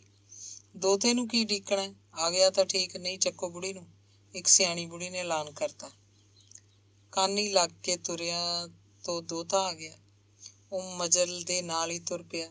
ਬੰਦੇ ਉਹਨੂੰ ਕਹਿ ਰਹੇ ਸੀ, ਕੁੜੀ ਆ ਜਾਂਦੀ ਭਾਈ, ਤੇਰੀ ਮਾਂ ਤਾਂ ਮੂੰਹ ਦੇਖ ਲੈਂਦੀ। ਚੱਲ ਤੂੰ ਆ ਗਿਆ, ਇੱਕੋ ਗੱਲ। ਹੁਣ ਸਿਵੇ ਤੇ ਜਾ ਕੇ ਤੂੰ ਕਰ ਲਈ ਨਾਨੀ ਦੇ ਆਖਰੀ ਦਰਸ਼ਨ ਭਾਈ। ਬੁੜੀ ਨੂੰ ਫੁਕਵਾ ਕੇ ਨੇੜੇ ਤੇੜੇ ਦੇ ਰਿਸ਼ਤੇਦਾਰ ਤਾਂ ਚਲੇ ਗਏ। ਕੁੜੀਆਂ ਚਾਰੇ ਰਾਤ ਨੂੰ ਲਹਿਰੇ ਹੀ ਰਹੀਆਂ, ਉਹਨਾਂ ਦੇ ਘਰ ਵਾਲੇ ਵੀ। ਜੰਗੀਰੋ ਦਾ ਮੁੰਡਾ ਸੁਖਵਿੰਦਰ ਵੀ ਨਹੀਂ ਗਿਆ, ਰੋਟੀ ਟੁੱਕ ਤਾਂ ਨਹੀਂ ਕੀਤਾ। ਸ਼ਰੀਕੇ ਕਬੀਲੇ ਵਾਲੇ ਰੋਟੀਆਂ ਪਕਵਾ ਕੇ ਲਿਆਏ। ਸਿਆਲ ਦੀ ਰੁੱਤ ਸੀ, ਚਾਹ ਕਈ ਵਾਰ ਬਣੀ। ਅੱਧੀ ਰਾਤ ਤੱਕ ਸਭ ਆਨੰਦਪੁਰ ਦੀਆਂ ਗੱਲਾਂ ਕਰਦੇ ਰਹੇ। ਉਹਦੇ ਚੰਗੇ ਸੁਭਾਅ ਦੀਆਂ ਗੱਲਾਂ, ਉਹਦੀ ਦਲੇਰੀ ਦੀਆਂ, ਉਹਦੇ ਸਖਤ ਮਿਜਾਜ ਦੀਆਂ, ਉਹਦੇ ਸਬਰ ਦੀਆਂ ਗੱਲਾਂ। ਬੰਦੇ ਤੇ ਕੁੜੀਆਂ ਬੁੜੀਆਂ ਇੱਕੋ ਸਬਾਤ 'ਚ ਭੁੰਜੇ ਬੈਠੇ ਸੀ। ਥੱਲੇ ਪੱਟੀਆਂ ਵਿਛਾ ਕੇ ਉੱਤੇ ਗਦੈਲੇ ਵਿਛਾ ਲਏ। ਰਜਾਈਆਂ ਲੈ ਕੇ ਉਹ ਬੈਠ ਗਏ ਤੇ ਲੱਗੇ ਗੱਲਾਂ ਕਰਨ। ਹੋਰ ਰਜਾਈਆਂ ਗਦੈਲੇ ਉਹ ਗੁਆਂਢੀ ਘਰਾਂ ਤੋਂ ਮੰਗ ਲਿਆਏ ਸੀ। ਜੰਗੀਰੋ ਦਾ ਮੁੰਡਾ ਸੁਖਵਿੰਦਰ ਨਹੀਂ ਬੋਲਦਾ ਸੀ ਤੇ ਨਾ ਗੱਜਣ। ਉਹ ਸਿਰਫ ਸੁਣ ਰਹੇ ਸੀ ਕਿ ਕੀ ਗੱਲਾਂ ਹੁੰਦੀਆਂ ਸੀ। ਕੁੜੀਆਂ, ਪ੍ਰਾਹੁਣੇ, ਹਰ ਕੋਈ ਗੱਲਾਂ ਵਿੱਚੋਂ ਫੜਨ ਦੀ ਕੋਸ਼ਿਸ਼ ਕਰਦਾ ਕਿ ਬੁੜੀ ਦੀ ਜ਼ਮੀਨ ਜਾਇਦਾਦ ਬਾਰੇ ਕੀ ਕਹਿੰਦਾ ਕੋਈ। ਪਰ ਉਸ ਰਾਤ ਜ਼ਮੀਨ ਜਾਇਦਾਦ ਦੀ ਕੋਈ ਗੱਲ ਨਹੀਂ ਛਿੜੀ। ਬਦਰੇ ਵਾਲੇ ਵੀ ਆਏ ਸੀ, ਪਰ ਆਥਣ ਨੂੰ ਦਿਨ ਛਿਪੇ ਜੇ ਸਭ ਮੁੜ ਗਏ। ਬੰਤ ਬੁੱਚਾ, ਜੋ ਹੁਣ ਖਾਸੀ ਉਮਰ ਦਾ ਹੋ ਚੁੱਕਿਆ ਸੀ, ਉੱਥੇ ਰਿਹਾ ਰਾਤ ਨੂੰ। ਦੂਜੇ ਦਿਨ ਗੱਜਣ ਉਹਦੇ ਨਾਲ ਅੱਡ ਹੋ ਕੇ ਗੱਲਾਂ ਕਰਦਾ ਰਿਹਾ।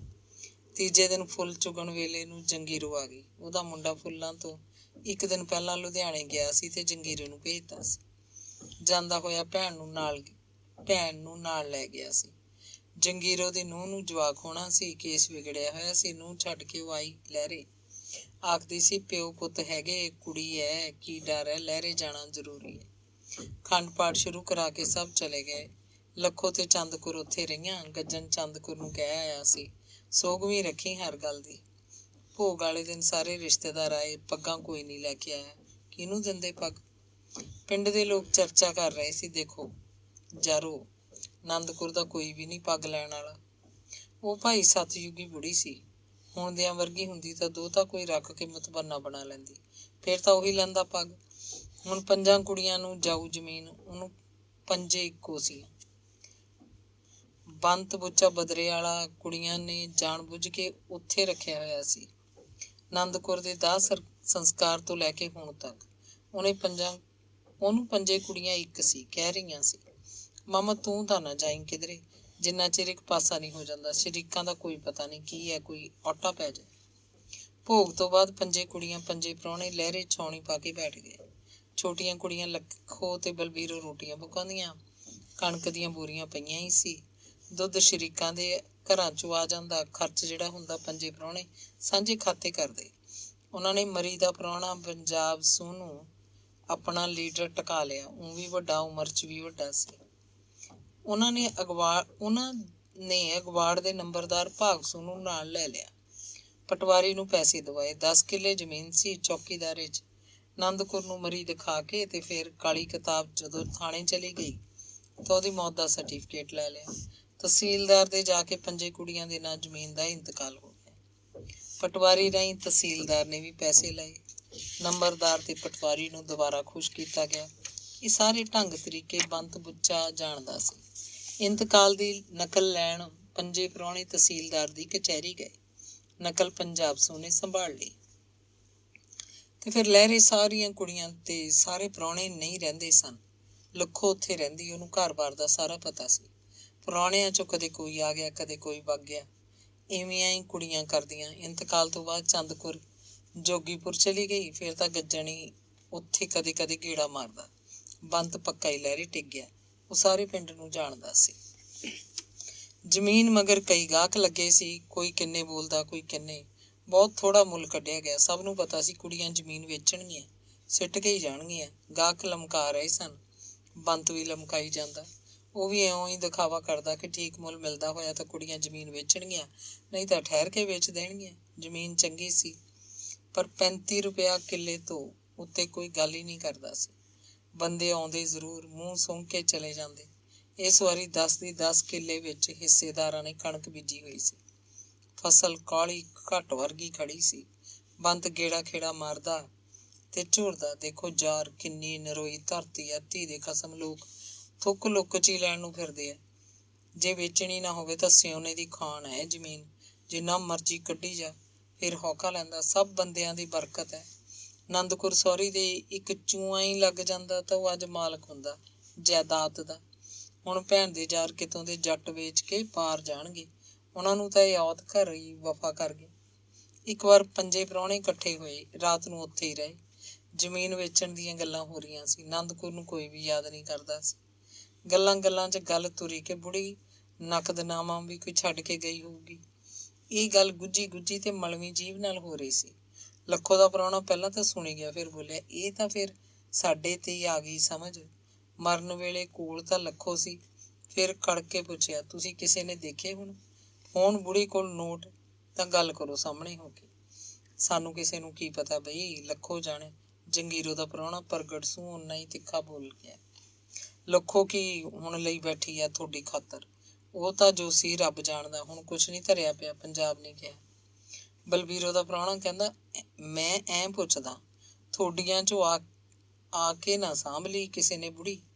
ਜਿਹੜਾ 2 ਮਹੀਨੇ ਲੱਖੋ ਨੇ ਇੱਥੇ ਆ ਕੇ ਦੁੱਖ ਭਰਿਆ ਉਹਦੇ ਨਾਲ, ਉਹਦਾ ਗੂੰਹ ਮੂਤ ਸਾਂਭਿਆ, ਉਹ ਯਾਦ ਆ ਕਿਸੇ ਦੇ? 2 ਮਹੀਨੇ ਉਹਦੀਆਂ ਦਾਰੂਆਂ ਤੇ ਜਿਹੜਾ ਖਰਚਾ ਹੁੰਦਾ ਰਿਹਾ, ਉਹ ਤੁਸੀਂ ਦੇ ਗਏ ਸੀ ਆ ਕੇ? ਬੁੜੀ ਕੋਲ ਤਾਂ ਛਿੱਕੂ ਵੀ ਨਹੀਂ ਸੀ, ਉਹ ਕੌਣ ਦੇਊ? ਕਰੋ ਗੱਲਾਂ।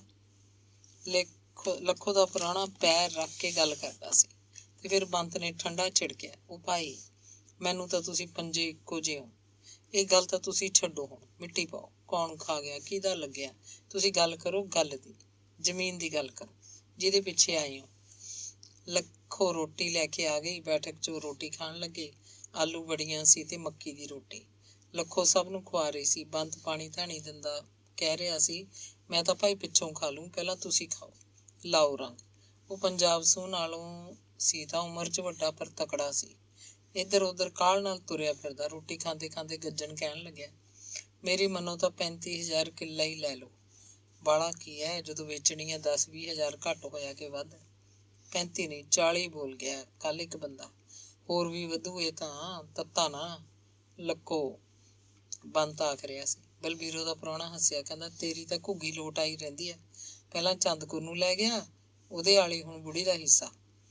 ਦੂਜੇ ਵੀ ਹੱਸਣ ਲੱਗੇ। ਗੱਜਣ ਨਮੋਸ਼ੀ ਮੰਨ ਗਿਆ, ਚੁੱਪ ਦਾ ਚੁੱਪ ਰੋਟੀ ਖਾ ਰਿਹਾ ਸੀ। ਤੈਨੂੰ ਤਾਂ ਜਿੰਨੇ ਮਿਲਣ ਠੀਕ ਹੈ। ਕਿਉਂ, ਕੀ ਕਹਿੰਦਾ? ਬਲਬੀਰੋ ਦਾ ਪ੍ਰਾਹੁਣਾ ਉਹਦੇ ਵੱਲ ਝਾਕਿਆ। ਗੱਜਣ ਨੇ ਰੋਟੀ ਛੱਡਤੀ। ਓਏ ਤੂੰ ਰੋਟੀ ਤਾਂ ਖਾ ਬਈ। ਵਾਹ, ਇਹ ਕੀ ਗੱਲ ਯਾਰ? ਪ੍ਰਗਟ ਸੂ ਆਖ ਰਿਹਾ ਸੀ। ਬਸ ਜਿੰਨੀ ਖਾਣੀ ਸੀ ਖਾ ਲਈ, ਹੋਰ ਨਹੀਂ ਭੁੱਖ। ਗੱਜਣ ਨੇ ਪਾਣੀ ਦਾ ਗਲਾਸ ਚੁੱਕ ਲਿਆ। ਬਲਬੀਰੋ ਦਾ ਪ੍ਰਾਹੁਣਾ ਫੇਰ ਬੋਲਿਆ, ਉਹ ਵੱਡੇ ਭਾਈ, ਗੁੱਸਾ ਕਰ ਗਿਆ ਤੂੰ ਤਾਂ। ਇਹ ਗੱਲ ਹੈ ਤਾਂ ਮਾਫੀ। ਨਹੀਂ, ਗੁੱਸਾ ਕਾਹਦਾ, ਤੇਰੀ ਉਮਰ ਹੈ, ਜੋ ਮਰਜ਼ੀ ਆਖ। ਗੱਜਣ ਵੀ ਖੱਸੀ ਹਾਸਾ ਹੱਸਿਆ। ਮੇਰਾ ਮਤਲਬ ਤਾਂ ਇਹ ਭਾਈ ਵੀ ਪੈਰ ਰੱਖ ਕੇ ਗੱਲ ਕਰੋ, ਸਿੱਟ ਕੇ ਨਾ ਦਿਓ। ਥੋੜਾ ਜਿਹਾ ਹੋਰ ਪੈਰ ਖਿੱਚੋ, ਆਪੇ ਸਾਲਾ ਫਸੂ ਕੋਈ। ਬਲਬੀਰੋ ਦਾ ਪ੍ਰਾਹੁਣਾ ਸਿਆਣਪ ਦਿਖਾਉਣ ਲੱਗ ਪਿਆ। ਰੋਟੀ ਖਾ ਕੇ ਉਹਨਾਂ ਨੇ ਹੱਥ ਧੋ ਲਏ, ਫਿਰ ਆਪੋ ਆਪਣੇ ਮੰਜੇ ਵਿਛਾਉਣ ਲੱਗੇ। ਭਾਂਡੇ ਇਕੱਠੇ ਕਰਦੀ ਲੱਖੋ ਨੂੰ ਬੰਤ ਕਹਿੰਦਾ, ਲੈ ਭਾਈ ਕੁੜੀਏ, ਘੁੱਟ ਘੁੱਟ ਚਾਹ ਕਰ ਲਿਆ ਹੁਣ। ਫੇਰ ਨਹੀਂ ਤੈਨੂੰ ਬੁਲਾਉਂਦੇ, ਫਿਰ ਗੱਲਾਂ ਕਰਾਂਗੇ ਆਰਾਮ ਨਾਲ ਰਜਾਈਆਂ 'ਚ ਪੈ ਕੇ। ਚਾਹ ਪੀਂਦਾ ਬੰਤ ਕਹਿੰਦਾ, ਜੇ ਕਾਹਲ ਨਾ ਕਰੋ ਤਾਂ ਪੈਸੇ ਵੱਧ ਮਿਲ ਸਕਦੇ ਆ। ਮੈਂ ਪਿੰਡ 'ਚ ਜਾ ਕੇ ਦੇਖਿਆ, ਸੁਣੀਆਂ ਨੇ ਗੱਲਾਂ। ਲੋਕੀ ਇਹੀ ਸਮਝਦੇ ਆ ਵੀ ਸਿੱਟ ਕੇ ਦੇ ਕੇ ਜਾਣਗੇ। ਫਿਰ ਤੂੰ ਦੱਸ ਮਾਮਾ, ਕਿਵੇਂ ਕੀਤਾ ਜਾਏ? ਲੱਖੇ ਦਾ ਪ੍ਰਾਹੁਣਾ ਬੋਲਿਆ। ਮੇਰੀ ਮੰਨਦੇ ਹੋ ਤਾਂ ਠਹਿਰੋ। ਉਹ ਕਿਵੇਂ? ਲੱਖੋ ਦਾ ਹੀ ਫੇਰ ਬੋਲਿਆ। ਗਵਾੜ 'ਚ ਕੱਲ ਨੂੰ ਗੱਲ ਕਰ ਦਿੰਦਾ ਮੈਂ ਵੀ ਜ਼ਮੀਨ ਵੇਚਦੇ ਨਹੀਂ। ਇੱਕ ਪ੍ਰਾਹੁਣਾ ਇੱਥੇ ਰਹਿ ਕੇ ਵਾਹੀ ਕਰੂਗਾ, ਬਾਕੀ ਦਿਆਂ ਨੂੰ ਹਿੱਸਾ ਦਿਆ ਕਰੂ। ਜਿੱਦਣ ਪੂਰਾ ਭਾਅ ਮਿਲਿਆ ਉਦਣ ਵੇਚਣਗੇ, ਫੇਰ ਦੇਖੋ। ਬੰਤ ਸਾਰਿਆਂ ਦੇ ਮੂੰਹ ਵੱਲ ਝਾਕਣ ਲੱਗਿਆ। ਬਿਜਲੀ ਦਾ ਚਾਨਣ ਪੂਰਾ ਸੀ। ਸਾਰੇ ਚੁੱਪ ਹੋ ਗਏ। ਪੰਜਾਬ ਸੂ ਕਹਿੰਦਾ, ਕਿਉਂ ਬਈ? ਐਂ ਦੇਖ ਲਓ, ਜੇ ਵੱਧ ਮਿਲਦਾ ਹੈ। ਪ੍ਰਗਟ ਸੂ ਬੋਲਿਆ। ਬਾਕੀਆਂ ਦੀ ਚੁੱਪ ਦਾ ਮਤਲਬ ਹਾਂ ਹੀ ਸੀ। ਅਕਲ ਦੀ ਗੱਲ ਕੀਤੀ ਹੈ ਬੰਤ ਸੂ ਮਾਮੇ ਨੇ, ਇਹੀ ਕਰੋ। 2 ਮਹੀਨਿਆਂ ਨੂੰ ਫੇਰ ਆਵਾਂਗੇ, ਪੰਜਾਬ ਸੂ ਨੇ ਕਿਹਾ ਤੇ ਫਿਰ ਆਖਣ ਲੱਗਿਆ, ਲੈ ਵੀ ਸ਼ਿੰਗਾਰਿਆ, ਤੂੰ ਹੁਣ ਰਹਿ ਇੱਥੇ ਹੀ। ਲੱਖੋ ਪਹਿਲਾਂ ਹੀ ਹੈਗੀ, ਤੁਸੀਂ ਸਾਂਭੋ ਘਰ-ਬਾਰ, ਮਾਮੇ ਨੂੰ ਵੀ ਰੱਖੋ। ਉੱਥੇ ਕਿਹੜਾ ਇਹਦੇ ਨਿਆਣੇ ਰੋਂਦੇ ਆ। ਪੰਜਾਬ ਸੂ ਦੀਆਂ ਗੱਲਾਂ ਸੁਣ ਕੇ ਸਾਰੇ ਮਿੰਨਾ ਹੱਸੇ। ਬੰਤ ਵੀ ਹੱਸ ਰਿਹਾ ਸੀ। ਗੱਲਾਂ ਮੁੱਕ ਗਈਆਂ, ਫੈਸਲਾ ਹੋ ਚੁੱਕਿਆ ਸੀ। ਫਿਰ ਇੱਕ ਇੱਕ ਕਰਕੇ ਉਹ ਸਭ ਘੁਰਾੜੇ ਮਾਰਨ ਲੱਗੇ। ਪਿੱਛੋਂ ਬੰਤ ਨੇ 20 ਚੱਕਰ ਵਿਧੀਆਂ ਖੇਡੀਆਂ, ਕਿਸੇ ਨੂੰ ਕੁਝ ਆਖ, ਕਿਸੇ ਨੂੰ ਕੁਝ। ਉਹਨੇ ਗਾਹਕ ਮਗਰ ਲਾ ਲਏ। ਸ਼ਿੰਗਾਰਾ ਉੱਥੇ ਹੀ ਰਹਿਣ ਲੱਗਿਆ। ਦੋਵੇਂ ਖੇਤ ਗੇੜਾ ਮਾਰਦੇ, ਭਾਅ ਭੱਤਾ ਵੀ ਪੁੱਛਦੇ ਰਹਿੰਦੇ। ਅਖੀਰ ਨੂੰ ਇੱਕ ਜੱਟ 5 ਲੱਖ ਦੇਣਾ ਮੰਨ ਗਿਆ। ਅੰਗ 21ਵਾਂ। ਆਨੰਦ ਕੌਰ ਮਾਂ ਦੇ ਮਰਨ ਬਾਅਦ ਬਹੁਤੇ ਦਿਨ ਚੰਦਕੁਰ ਲਹਿਰੇ ਰਹੀ। ਗੱਜਣ ਜਾਣ ਬੁੱਝ ਕੇ ਉਹਨੂੰ ਉੱਥੇ ਛੱਡ ਆਇਆ ਸੀ ਤਾਂ ਕਿ ਜ਼ਮੀਨ ਦੇ ਮਾਮਲੇ 'ਚ ਪਤਾ ਸੁਤਾ ਲੱਗਦਾ ਰਹੇ। ਅੱਖੋਂ ਓਹਲੇ 100 ਕਹਾਣੀ ਵਾਪਰ ਸਕਦੀ ਹੈ, ਕੀ ਪਤਾ ਲੱਗਦਾ। ਹਰ ਕੋਈ ਆਪਣੀ ਆਪਣੀ ਖਿੱਚ ਨਾਲ ਬੱਝ ਜਾਂਦਾ ਹੈ। ਉਹਨਾਂ ਦਿਨਾਂ 'ਚ ਹੀ ਗੱਜਣ ਤੇ ਗੁਰਦੇਵ ਅੰਦਰਲੇ ਘਰ ਜਾ ਕੇ ਰੋਟੀ ਨਾ ਖਾਂਦੇ, ਕੋਈ ਕੰਮ ਧੰਦਾ ਹੋ ਜਾਣ ਦਾ ਬਹਾਨਾ ਕਰਦੇ। ਬੀਬੋ ਬਾਹਰਲੇ ਘਰ ਹੀ ਉਹਨਾਂ ਦੀ ਰੋਟੀ ਫੜਾ ਜਾਂਦੀ। ਚਾਹ ਗੁਰਦੇਵ ਆਪ ਕਰ ਲੈਂਦਾ। ਗੱਜਣ ਉਂਝ ਕਦੇ ਦਿਨ 'ਚ ਅੰਦਰਲੇ ਘਰ ਦਾ ਗੇੜਾ ਮਾਰ ਆਉਂਦਾ। ਪ੍ਰਤਾਪੀ ਨਾਲ ਫਜ਼ੂਲ ਜੀ ਕੋਈ ਗੱਲਬਾਤ ਕਰਦਾ, ਬੀਬੋ ਨੂੰ ਐਵੇਂ ਐਵੇਂ ਦੇ ਸਵਾਲ ਪੁੱਛਦਾ ਰਹਿੰਦਾ। ਉਹਨੂੰ ਕੁਛ ਨਹੀਂ ਸੋਚਦਾ ਸੀ। ਉਹਦੀ ਲਿਵ ਤਾਂ ਉੱਥੇ ਲਹਿਰੇ ਜ਼ਮੀਨ ਦੇ ਪੈਸਿਆਂ ਤੇ ਲੱਗੀ ਹੋਈ ਸੀ। ਪ੍ਰਤਾਪੀ ਚਾਹੁੰਦੀ ਸੀ ਕਿ ਉਹ ਗੱਜਣ ਨੂੰ ਬਿਠਾ ਕੇ ਉਹਦੇ ਨਾਲ ਬੀਬੋ ਦੇ ਵਿਆਹ ਦੀ ਗੱਲ ਛੇੜੇ, ਪਰ ਉਹ ਤਾਂ ਕਾਹਲੀ 'ਚ ਘਰ ਆਉਂਦਾ। ਘਬਰਾਈ ਗੱਲਬਾਤ ਕਰਨ ਤੇ ਕੁੱਤੇ ਦੀ ਪੂਛ ਨੂੰ ਅੱਗ ਲੱਗੀ ਜਿਵੇਂ ਭੱਜ ਜਾਂਦਾ। ਉਹਦੀ ਜ਼ਬਾਨ 'ਚ ਧੀਰਜ ਹੁੰਦਾ ਹੀ ਨਹੀਂ ਸੀ। ਬੰਦਾ ਬੈਠੇ ਟਿਕਾ ਨਾਲ ਕੋਈ ਗੱਲ ਕਰੇ। ਉਹ ਸੋਚਦੀ ਜ਼ਮੀਨ ਜਾਇਦਾਦ ਦੇ ਲਾਲਚ ਨੇ ਜਿਵੇਂ ਗੱਜਣ ਨੂੰ ਬੰਦਾ ਹੀ ਨਹੀਂ ਰਹਿਣ ਦਿੱਤਾ। ਉਹਦੇ ਘਰੋਂ ਜਾਣ ਬਾਅਦ ਉਹ ਖਿਝ ਉੱਠਦੀ ਤੇ ਆਖਦੀ, ਇਹਨੂੰ ਕੀ ਦਿੰਦਾ ਨਹੀਂ, ਇਹਦੀ ਕੀ ਧੀ ਨਹੀਂ, ਇਹਨੂੰ ਕੀ ਫਿਕਰ ਨਹੀਂ ਕੋਈ। ਉਹਨੇ ਲਹਿਰੇ ਵਾਲੇ ਰੁਪਈਆਂ ਦੀ 4 ਕਿੱਲੇ ਪੈਲੀ ਖਰੀਦ ਲਈ। ਲਹਿਰੇ ਨਾਲੋਂ ਜੋਗੀਪੁਰ ਭੋਇੰ ਸਸਤੀ ਸੀ ਤੇ ਨਾਲੇ ਇਹ ਜ਼ਮੀਨ ਲਹਿਰੇ ਵਾਲੀ ਜ਼ਮੀਨ ਨਾਲੋਂ ਕੁਝ ਨਰਮ ਸੀ, ਥੋੜ੍ਹੀ ਰੇਸਲੀ ਧਰਤੀ ਸੀ। ਇਸ 'ਚ ਕਣਕ ਤਾਂ ਚੰਗੀ ਹੁੰਦੀ, ਕਪਾਹ ਨਰਮੇ ਵਾਲੀ ਇਹ ਨਹੀਂ ਸੀ। ਗੱਜਣ ਨੇ ਸੋਚਿਆ ਸੀ ਕਪਾਹ ਨਰਮਾ ਨਾ ਸੀ, ਕੋਈ ਹੋਰ ਫਸਲ ਬੀਜ ਲਿਆ ਕਰਾਂਗੇ। ਹੋਰ ਸੁੱਖ ਸੀ, ਇਹ 4 ਕਿੱਲੇ ਉੱਧਰ ਹੀ ਸੀ ਉਹਦੇ ਆਪਣੇ ਖੇਤ ਵੱਲ। ਇੱਕ ਖੇਤ ਦਾ ਕੰਮ ਛੱਡ ਕੇ ਦੂਜੇ ਖੇਤ 'ਚ ਆਸਾਨੀ ਨਾਲ ਜਾਇਆ ਜਾ ਸਕਦਾ ਸੀ। ਨਹੀਂ ਤਾਂ ਜੇ ਦੂਜੇ ਖੇਤ ਪਿੰਡ ਦੇ ਦੂਜੇ ਪਾਸੇ ਹੋਵੇ ਤਾਂ ਸਾਰਾ ਦਿਨ ਫੁੱਟ ਜਾਂਦਾ। ਇੱਕ ਖੇਤ ਤੋਂ ਦੂਜੇ ਖੇਤ ਜਾਣ ਤੱਕ ਇਕੱਲੇ ਨੇ ਥੋੜ੍ਹਾ ਜਾਣਾ ਹੁੰਦਾ। ਕੱਛਾਂ 'ਚ ਹੱਥ ਦੇ ਕੇ ਸੰਦ ਵਲੇਵਾਂ ਸਾਰਾ ਨਾਲ ਲਿਜਾਣਾ ਪੈਂਦਾ। ਲਹਿਰੇ ਵਾਲੇ ਰੁਪਈਆਂ ਵਿੱਚੋਂ ਗੱਜਣ ਨੇ ਹੋਰ ਕਿਧਰੇ ਦੁਆਨੀ ਵੀ ਖਰਚ ਨਹੀਂ ਸੀ ਕੀਤੀ। ਉਵੇਂ ਦੀ ਉਵੇਂ ਨੋਟਾਂ ਦੀਆਂ ਸਾਰੀਆਂ ਥਈਆਂ ਬਾਹਮਣ ਦੇ ਪੱਲੇ ਪਾਤੀਆਂ, ਸਗੋਂ 10,000 ਵਿੱਚ ਹੋਰ ਪੈ ਗਿਆ। ਇਹ ਉਹਨੇ ਪਿੰਡ ਦੇ ਇੱਕ ਬਾਣੀਏ ਤੋਂ ਵਿਆਜੂ ਫੜ ਲਿਆ ਸੀ। ਜੱਟ ਜ਼ਮੀਨ ਖਾਤਰ ਤਾਂ ਘਰ ਦੀਆਂ ਜੁੱਲੀਆਂ ਵੇਚਣ ਨੂੰ ਤਿਆਰ ਹੋ ਜਾਂਦਾ। ਜ਼ਮੀਨ ਉਹਦੇ ਲਈ ਜ਼ਿੰਦਗੀ ਦੀ ਸਭ ਤੋਂ ਮਹੱਤਵਪੂਰਨ ਵਸਤੂ ਹੈ। ਲਹਿਰੇ ਵਾਲਾ ਮਕਾਨ ਨਹੀਂ ਵੇਚਿਆ, ਉਹਦਾ ਕੋਈ ਗਾਹਕ ਨਹੀਂ ਉੱਭਰਿਆ। ਉਹਨੂੰ ਤਾਂ ਫਿਰ ਜਿੰਦੇ ਲਾ ਕੇ ਕੁੰਜੀਆਂ ਗੁਆਂਢੀਆਂ ਨੂੰ ਫੜਾਤੀਆਂ ਗਈਆਂ। ਗਊ ਵੀ ਗੁਆਂਢੀਆਂ ਦੇ ਹਵਾਲੇ ਕਰਤੀ। ਗੁਆਂਢੀਆਂ ਨੇ ਬਥੇਰਾ ਕੀਤਾ ਸੀ। ਕੱਠ ਵੱਠ ਵੇਲੇ ਉਹਨਾਂ ਦੇ ਘਰੋਂ ਹੀ ਦੁੱਧ ਬਾਅਦ ਆਉਂਦਾ। ਬਹੁਤ ਸੁੱਖ ਦਿੱਤਾ ਉਹਨਾਂ ਨੇ। ਕੁੜੀਆਂ ਕਹਿੰਦੀਆਂ ਸੀ, ਫੇਰ ਵੀ ਸਾਡੇ ਪਿਓ ਦਾ ਪਿੰਡ ਹੈ। ਜ਼ਮੀਨ ਵੇਚਤੀ ਤਾਂ ਕੀ, ਗਮੀ ਸ਼ਾਦੀ 'ਚ ਤਾਂ ਆਵਾਂਗੀ। ਐਂ ਘਰ ਨਾ ਵੇਚੋ, ਘਰ ਤਾਂ ਐਂ ਹੀ ਰਹਿਣ ਦਿਓ, ਆ ਕੇ ਬੈਠਿਆ ਕਰਾਂਗੀਆਂ ਕਿੱਥੇ। ਗੱਜਣ ਦਾ ਬਦਰੇ ਵਾਲੇ ਬੰਤੇ ਨਾਲ ਕੁਝ ਜ਼ਿਆਦਾ ਹੀ ਤਿਉ ਸੀ। ਹੁਣ ਵੀ ਉਹਨੂੰ ਕਿੰਨਾ ਕੀਤਾ। ਇੱਥੇ ਲਹਿਰੇ ਹੀ ਰਿਹਾ ਇੰਨੇ ਦਿਨ, ਫਕਤ ਭਾਂਜੀਆਂ ਖਾਤਰ। ਉਹਨੂੰ ਵੀ ਦੇਣਾ ਬਣਦਾ ਸੀ। ਗੱਜਣ ਦੇ ਸੁਝਾਅ ਤੇ ਬੰਤ ਨੂੰ ਪੰਜਾਂ ਨੇ 1,000 ਰੁਪਈਆ ਦਿੱਤਾ। ਇੱਕ ਘੜੀ ਲੈ ਕੇ ਦਿੱਤੀ, ਇੱਕ ਚਿੱਟਾ ਚਾਦਰਾ, ਚਿੱਟਾ ਕੁੜਤਾ, ਟਸਰੀ ਪੱਗ।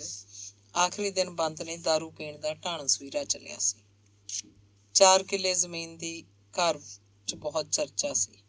ਚੰਦਕੁਰ ਹਿੱਕ ਕੱਢ ਕੇ ਗੱਲ ਕਰਦੀ, ਮੇਰੇ ਪੇਕਿਆਂ ਦਾ ਸੀ ਕੁਛ ਤਾਂ ਇਹ ਜ਼ਮੀਨ ਬਣ ਗਈ, ਹੁਣ ਕਰੋ ਮੌਜਾਂ। ਹੋਰ ਹੁਣ ਤੇਰਾ ਹਿੱਸਾ ਪੈ ਗਿਆ ਘਰ 'ਚ, ਹੁਣ ਤਾਂ ਤੂੰ ਜੁੱਤੀ ਦੇ ਜ਼ੋਰ ਜੋ ਮਰਜ਼ੀ ਕਰ ਸਕਦੀ ਹੈ। ਗੱਜਣ ਉਹਦੀ ਵਡਿਆਈ ਕਰਦਾ। ਜ਼ਮੀਨ ਤੂੰ ਆਪਦੇ ਨਾਂ ਨਹੀਂ ਸੀ ਖਰੀਦਣੀ, ਚੰਦਕੁਰ ਗੱਜਣ ਨੂੰ ਕਹਿ ਰਹੀ ਸੀ। ਹੋਰ ਕਿਹਦੇ ਨਾਂ? ਤੇਰੇ ਨਾਂ ਖਰੀਦਦੇ। ਨਹੀਂ, ਗੁਰਦੇਵ ਦੇ ਨਾਂ ਤੇ ਲੈ ਲੈਂਦੇ ਇਹ 4 ਕਿੱਲੇ। ਗੁਰਦੇਵ ਕੋਲ ਹੀ ਬੈਠਾ ਸੀ, ਸ਼ਰਮਾ ਗਿਆ। ਕਹਿੰਦਾ, ਲਓ ਇਹਦੇ 'ਚ ਕੀ ਆ ਮਾਸੀ, ਮੇਰੇ ਨਾਂ ਨੂੰ ਕੀ ਸੀ, ਬਾਪੂ ਹੀ ਠੀਕ ਹੈ। ਨਹੀਂ ਵੇ, ਇਸ ਬਹਾਨੇ ਤੇਰੀ ਬਹੂ ਤੇ ਜ਼ੋਰ ਰਹਿੰਦਾ ਮੇਰਾ। ਚੰਦਕੁਰ ਹੱਸਣ ਲੱਗੀ। ਬਹੂ ਤੇ ਜ਼ੋਰ ਫੇਰ ਵੀ ਤਾਂ ਤੇਰਾ ਹੀ ਰਹੂ, ਹੋਰ ਕਿਹਦਾ ਰਹੂ। ਕਰਤੀ ਵੀ ਗੱਜਣ ਕਿਵੇਂ ਵੀ ਚੰਦਕੁਰ ਨੂੰ ਤਾਂ ਰੱਖਦਾ। ਚੱਲ ਕਿਸੇ ਦੇ ਨਾਂ ਹੋਈ, ਆਪਾਂ ਤਾਂ ਤੁਹਾਨੂੰ ਲਿਆ ਕੇ ਫੜਾ ਦਿੱਤੇ। ਘਰ ਦੀ ਚੀਜ਼ ਬਣ ਗਈ। ਮਿੱਟੀ ਤਾਂ ਸਿਉਣਾ ਹੁੰਦੀ ਹੈ, ਜਦੋਂ ਮਰਜ਼ੀ ਬਣਾ ਲਓ। ਚੰਦਕੁਰ ਉੱਤੇ ਲੱਤ ਰੱਖਦੀ। ਬੈਠੇ ਬੈਠੇ ਚੰਦਕੁਰ ਨੇ ਗੱਲ ਤੋਰੀ, ਹੁਣ ਤਾਂ ਆਪਾਂ ਗੁਰਦੇਵ ਨੂੰ ਵਿਆਹ ਲਈਏ, ਬਹੂ ਘਰ ਆ ਜੂਗੀ, ਮੈਨੂੰ ਸੁੱਖ ਹੋ ਜੂ। ਮੈਥੋਂ ਹੁਣ ਕੰਮ ਨਹੀਂ ਹੁੰਦਾ। ਕਿਉਂ? ਤੇਰੇ ਹੁਣੇ ਕਿਧਰੇ ਲੱਗ ਪਏ ਗੋਡੇ ਦੁਖਣ। ਕੱਲ ਦੀ ਤਾਂ ਉਮਰ ਹੈ ਤੇਰੀ। ਗੱਜਣ ਹੱਸਿਆ। ਉਹਨਾਂ ਨੂੰ ਹੱਸ ਗੱਲਾਂ ਕਰਦੇ ਵੇਖ ਕੇ ਗੁਰਦੇਵ ਉੱਥੋਂ ਟਲ ਗਿਆ, ਘਰੋਂ ਬਾਹਰ ਕਿਧਰੇ ਚਲਾ ਗਿਆ। ਨਹੀਂ, ਸਹੁੰ ਮਹਾਰਾਜ ਦੀ, ਮੈਥੋਂ ਕੰਮ ਨਹੀਂ ਹੁੰਦਾ। ਗੁਰਦੇਵ ਨੂੰ ਤਾਂ ਮੈਂ ਹੁਣ ਵਿਆਹੂੰਗੀ, ਐਡਾ ਹੋ ਗਿਆ, ਇਦੋਂ ਪਿੱਛੇ ਫੇਰ ਕੀ ਉਹਨੂੰ ਬੁੜਾ ਕਰਨਾ ਹੈ। ਉਧਰ ਪ੍ਰਤਾਪੀ ਕਹਿੰਦੀ, ਪਹਿਲਾਂ ਬੀਬੋ ਨੂੰ ਵਿਆਹਣਾ।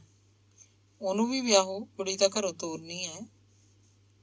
ਉਹ ਤਾਂ ਠੀਕ ਹੈ, ਵਿਆਹ ਕੀ ਐਵੇਂ ਹੋ ਜਾਣਗੇ, ਪੈਸਾ ਲੱਗਦਾ ਠੀਕਰੀ ਆਂਗੂ। ਗੱਜਣ ਨੇ ਫਿਕਰ ਕੀਤਾ। ਜਦੋਂ ਕਾਰਜ ਧਰ ਲਓ, ਆਪੇ ਕਰਦਾ ਉਹ ਸੱਚਾ ਪਾਤਸ਼ਾਹ। ਮੈਂ ਤੈਨੂੰ ਇੱਕ ਗੱਲ ਕਹਿਣਾ। ਕਿੱਦੇ ਦਾ ਕਹਿਣ ਨੂੰ ਫਿਰਦਾ? ਕਿਹੜੀ? ਚੰਦ ਕੌਰ ਨੇ ਮੱਥਾ ਛੋਟਾ ਕੀਤਾ। ਗੱਜਣ ਬੜਾ ਸਵਾਰ ਕੇ ਕਹਿਣ ਲੱਗਿਆ, ਭਾਨੋ ਵਾਲੀ ਤਾਂ ਦੇਖ ਲੈ ਮੇਰੇ ਨਾਂ ਚੜਾਈ ਗਈ ਸੀ, ਉਹ ਆਪ ਹੀ ਕਰਾ ਗਈ ਵਿਚਾਰੀ। ਹੁਣ ਜਿਹੜੀ ਤੇਰੇ ਨਾਂ ਬੋਲਦੀ ਹੈ ਉਹ ਤੂੰ ਵੀ ਅੱਛਾ ਜਿਮੀ ਦੀ ਗੱਲ ਕਰਦਾ। ਮੈਂ ਆਖਿਆ ਪਤਾ ਨਹੀਂ ਕੀ ਗੱਲ ਕਰੂਗਾ। ਫਿਰ ਕਹਿੰਦੀ ਜਦੋਂ ਮੈਂ 4 ਕਿੱਲੇ ਇਹ ਤੈਨੂੰ ਲੈ ਕੇ ਦੇਤੀ, ਹੁਣ ਮੈਨੂੰ ਕੀ ਹੈ, ਉਹ ਵੀ ਕਰਾ ਲਓ, ਜਦੋਂ ਮਰਜ਼ੀ ਕਰਾ ਲੈ, ਮੈਂ ਤਾਂ ਪਿੱਛੇ ਕੁਛ ਰੱਖਿਆ ਹੀ ਨਹੀਂ। ਹਾਂ ਮੈਂ ਤਾਂ ਸੰਗਦਾ ਸੀ। ਮੈਂ ਕਿਹਾ ਪਤਾ ਨਹੀਂ ਕੀ ਕਹੂ ਚਿੱਤ 'ਚ। ਗੱਜਣ ਦਾ ਚਿਹਰਾ ਫੁੱਲ ਵਾਂਗੂ ਖਿੜ ਗਿਆ। ਉਹਨੇ ਖੜਾ ਹੋ ਕੇ ਪਰਾਂ ਥੁੱਕਿਆ ਤੇ ਦੋਵੇਂ ਹੱਥਾਂ ਨਾਲ ਮੁੱਛਾਂ ਦੇ ਸਿਰੇ ਮਰੋੜਨ ਲੱਗਿਆ। ਤੇ ਫਿਰ 5-7 ਦਿਨਾਂ ਦੇ ਅੰਦਰ ਅੰਦਰ ਹੀ ਪਟਵਾਰੀ ਤੋਂ ਜ਼ਮੀਨ ਦੇ ਨੰਬਰ ਲੈ ਕੇ ਤੇ ਇੱਕ ਨੰਬਰਦਾਰ ਨੂੰ ਨਾਲ ਲਿਜਾ ਕੇ ਗੱਜਣ ਨੇ ਚੰਦ ਕੌਰ ਦੀ ਜ਼ਮੀਨ ਆਪਣੇ ਨਾਂ ਕਰਵਾ ਲਈ। ਚੰਦ ਕੌਰ ਤਹਿਸੀਲਦਾਰ ਦੇ ਆਪ ਗਈ। ਹੁਣ ਗੱਜਣ ਪੂਰੇ 20 ਕਿੱਲਿਆਂ ਦਾ ਮਾਲਕ ਸੀ। ਹੁਣ ਉਹ ਕਿਹਦੇ ਲੈਣ ਦਾ ਸੀ? ਉਹਨੂੰ ਚੰਦ ਕੌਰ ਦਾ ਦੂਣਾ ਮੋਹ ਆਉਂਦਾ। ਉਹ ਚੰਦ ਕੌਰ ਦੀ ਦਲੇਰੀ ਨੂੰ ਮੰਨਦਾ, ਮਨ 'ਚ ਚਿੱਤ ਵਧਾ। ਦੇਖੋ ਯਾਰ, ਇਸ ਤੀਵੀਂ ਨੇ ਕੁਛ ਵੀ ਪਿੱਛੇ ਨਹੀਂ ਰੱਖਿਆ, ਸਭ ਕੁਛ ਹੀ ਛੱਡਤਾ ਬਈ। ਬੜੀ ਨਰ ਤੀਵੀਂ ਹੈ, ਉਹਨੂੰ ਲੱਗਦਾ ਉਹੀ ਉਹਦੀ ਅਸਲੀ ਔਰਤ ਹੈ। ਪ੍ਰਤਾਪੀ ਨੇ ਤਾਂ ਇੱਕ ਜਵਾਕ ਜੰਮ ਕੇ ਦੇ ਦਿੱਤੇ, ਹੋਰ ਕੀ ਕੀਤਾ ਉਹਨੇ ਉਹਦੀ ਖਾਤਰ? 4 ਭਰਾਵਾਂ ਦੀ ਭੈਣ ਹੈ, ਕੀ ਸੁੱਖ ਸਾਲਿਆਂ ਨੇ ਕਦੇ ਬੱਤੀ ਨਹੀਂ ਵਾਹੀ, ਆਉਂਦਾ ਹੀ ਨਹੀਂ ਕੋਈ।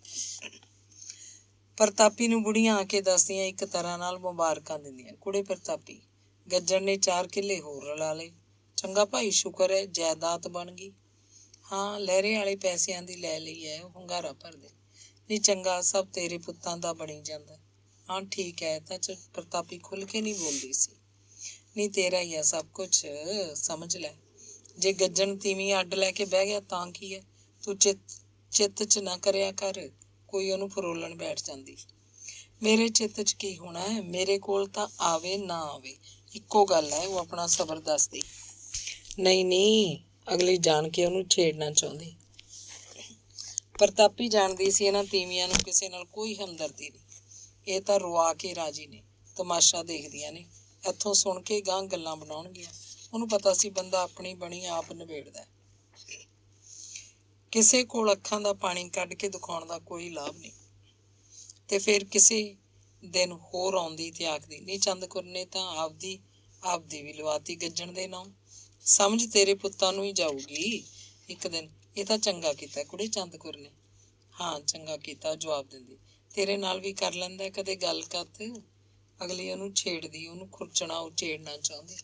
ਹਾਂ ਬਥੇਰਾ ਕਰ ਲੈਂਦਾ, ਮੈਂ ਕਿਹੜਾ ਉਹਦੀ ਸਿੱਟੀ ਵੀ ਆ। ਪ੍ਰਤਾਪੀ ਗੱਲ ਨੂੰ ਭੁੰਜੇ ਨਾ ਡਿੱਗਣ ਦਿੰਦੀ। ਮਖਿਆ ਕੀ ਹੈ, ਲਹਿਰੇ ਵਾਲੀ ਦਾ ਕਰਦਾ ਹੋਵੇ ਜ਼ਿਆਦੇ ਉੱਕਰ ਆਦਰ। ਅਗਲੀ ਚਲਾਕ ਬਣ ਕੇ ਪੁੱਛ, ਨਹੀਂ ਇਉਂ ਫਰਕ ਨਹੀਂ ਰੱਖਦਾ, ਉਹਨੂੰ ਤਾਂ ਦੋਵੇਂ ਇੱਕੋ ਜਿਹੀਆਂ ਸੀ। ਚੱਲ ਚੰਗਾ, ਨਹੀਂ ਕਰਦਾ ਹੋਊਗਾ ਤਾਂ ਕਰੀ ਜਾਵੇ। ਚੰਦ ਕੌਰ ਭਰ ਲੈ ਝੋਲੀ ਜਿਹੜੀ ਭਰੀ ਜਾਂਦੀ ਹੈ। ਤੇਰੇ ਪੁੱਤਾਂ ਦਾ ਬਣਦਾ ਭਾਈ। ਘਰ ਆਈ ਤੀਵੀਂ ਹਾਰ ਮੰਨ ਕੇ ਤੁਰ ਜਾਂਦੀ। ਬੁੜੀਆਂ ਘਰੋਂ ਬਾਹਰ ਹੁੰਦੀਆਂ। ਪ੍ਰਤਾਪੀ ਚੱਬ ਕੇ ਗਾਲ ਕੱਢਦੀ, ਰੰਨਾ ਮੇਰੇ ਪਿਓ ਦੀਆਂ ਛੇੜਦੀਆਂ ਨੇ, ਜਾਣ ਜ਼ਖਮਾਂ ਤੇ ਨੂਣ ਭੁੱਕਣਗੀਆਂ। ਉਹਨਾਂ ਸਾਹਮਣੇ ਚਾਹੇ ਉਹ ਆਪਣੇ ਹੌਕੇ ਨੂੰ ਹਵਾ ਨਹੀਂ ਲੱਗਣ ਦਿੰਦੀ ਸੀ, ਪਰ ਤੀਵੀਂ ਗਈ ਤੋਂ ਹਰਾਸ ਤੋੜ ਕੇ ਭੁੰਜੇ ਬੈਠ ਜਾਂਦੀ। ਉਹਦੀ ਕੋਈ ਪੇਸ਼ ਨਾ ਜਾਂਦੀ। ਉਹ ਬੜੀ ਸ਼ਿੱਦਤ ਨਾਲ ਮੱਥਾ ਪਾੜਦੀ। ਜੇ 3 ਜਵਾਕ ਨਾ ਹੁੰਦੇ, ਰੱਬ ਮੈਨੂੰ ਲਹਿਰੇ ਵਾਲੀ ਵਰਗਾ ਹੀ ਰੱਖਦਾ ਤਾਂ ਮੈਂ ਜੱਟ ਨੂੰ ਦਿਖਾ ਦਿੰਦੀ ਤਾਰੇ। ਛੱਡ ਕੇ ਤੁਰਦੀ ਬਣਦੀ, ਹੋਰ ਕਿਸੇ ਦੇ ਜਾ ਬੈਠਦੀ। ਉਹ ਖਿੱਚਦੀ, ਚੰਦਰੇ ਜਵਾਕ ਮੇਰੇ ਪੈਰਾਂ ਦੀਆਂ ਬੇੜੀਆਂ ਬਣ ਗਏ।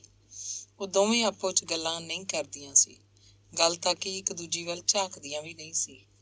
ਚੰਦ ਕੌਰ ਅੰਦਰਲੇ ਘਰ ਕਦੇ ਵੀ ਨਾ ਜਾਂਦੀ ਤੇ ਬੀਬੋ ਬਾਹਰਲੇ ਘਰ ਕਿਸੇ ਕੰਮ ਧੰਦੇ ਨੂੰ ਆ ਜਾਂਦੀ।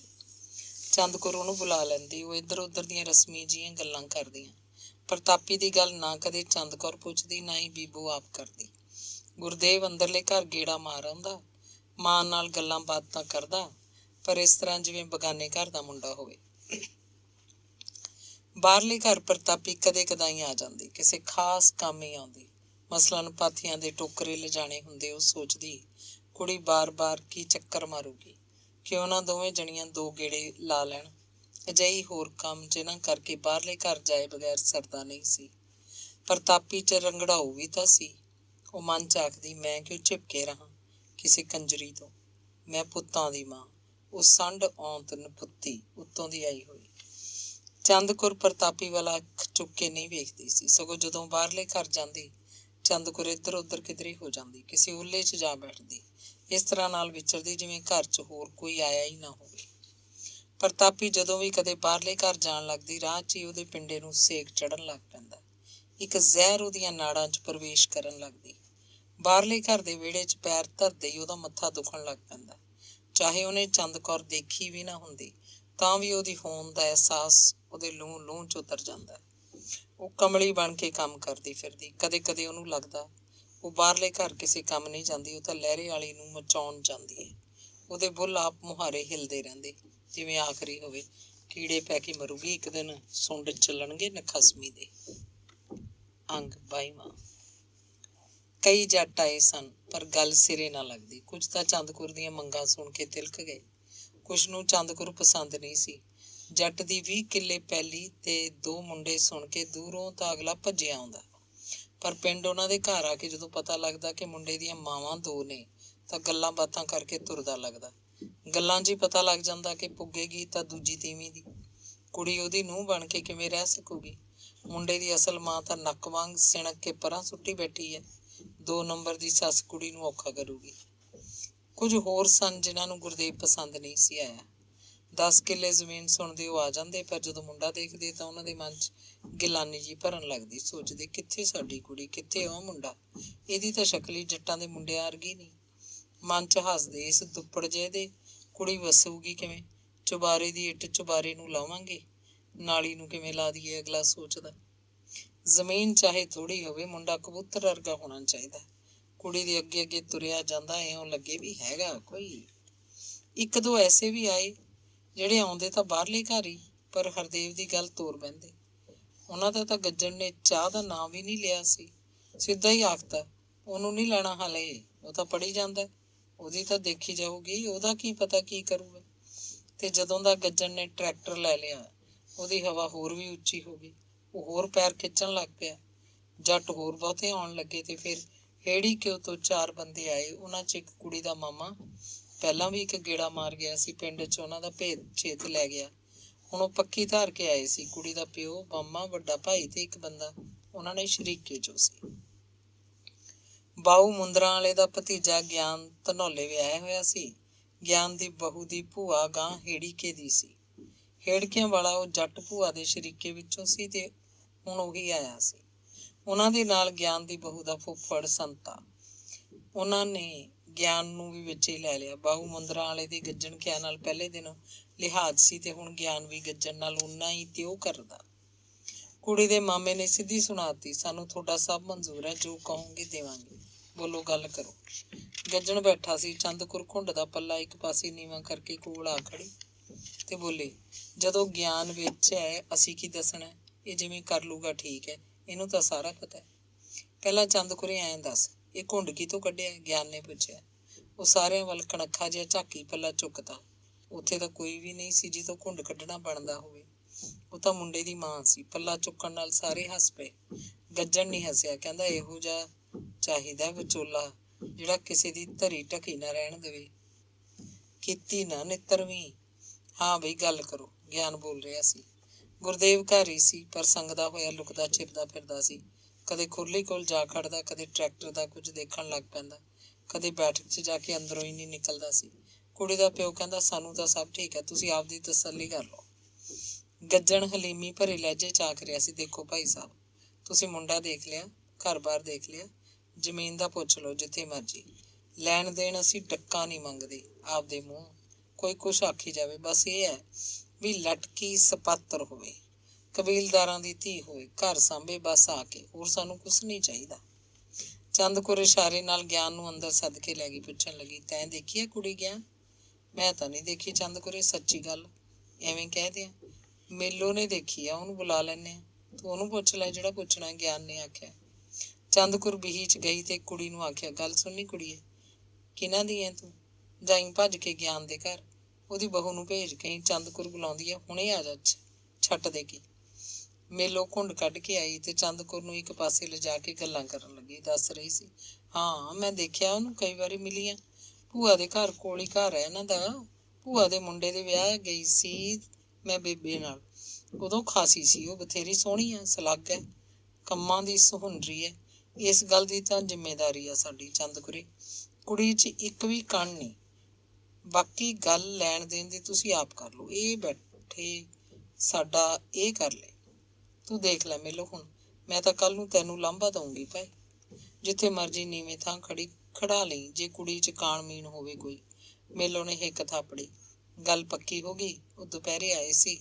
ਆਥਣ ਨੂੰ ਰੋਪਣਾ ਪਾਉਣ ਦਾ ਪ੍ਰੋਗਰਾਮ ਬਣ ਗਿਆ। ਨਾਈ ਸੱਦਿਆ ਗਿਆ। ਉਹ ਅਗਵਾੜ ਦੇ ਸਾਰੇ ਵਿੱਚ ਤੇ ਪਿੰਡ ਦੇ ਖਾਸ ਘਰੇ ਸੱਦਾ ਦੇ ਆਇਆ ਕਿ ਗੱਜਣ ਦੇ ਵੱਡੇ ਮੁੰਡੇ ਨੂੰ ਰੁਪਈਆ ਫੜੀਂਦਾ, ਆ ਜਾਓ। ਕਿਸੇ ਨੇ ਨਾਈ ਨੂੰ ਚਹੇਡਾਂ ਕੀਤੀਆਂ। ਰੁਪਈਆ ਮਹਿਲਾਂ ਵਾਲੀ ਫੜੂਗੀ ਜਾਂ ਲਹਿਰੇ ਵਾਲੀ? ਨਾਈ ਮੁਸਕੜੀਆਂ ਹੱਸਦਾ ਜਵਾਬ ਦਿੰਦਾ, ਬਾਹਰਲੇ ਘਰ। ਚੰਦ ਕੌਰ ਨੇ ਉਹਨੂੰ ਤਾੜ ਕੇ ਆਖਿਆ ਸੀ ਕਿ ਉਹ ਬਾਹਰਲੇ ਘਰ ਦਾ ਨਾਂ ਲਵੇ। ਉਹ ਪਹਿਲਾਂ ਹੀ ਪੂਰੀ ਤਿਆਰੀ ਕਰਕੇ ਆਏ ਸਨ।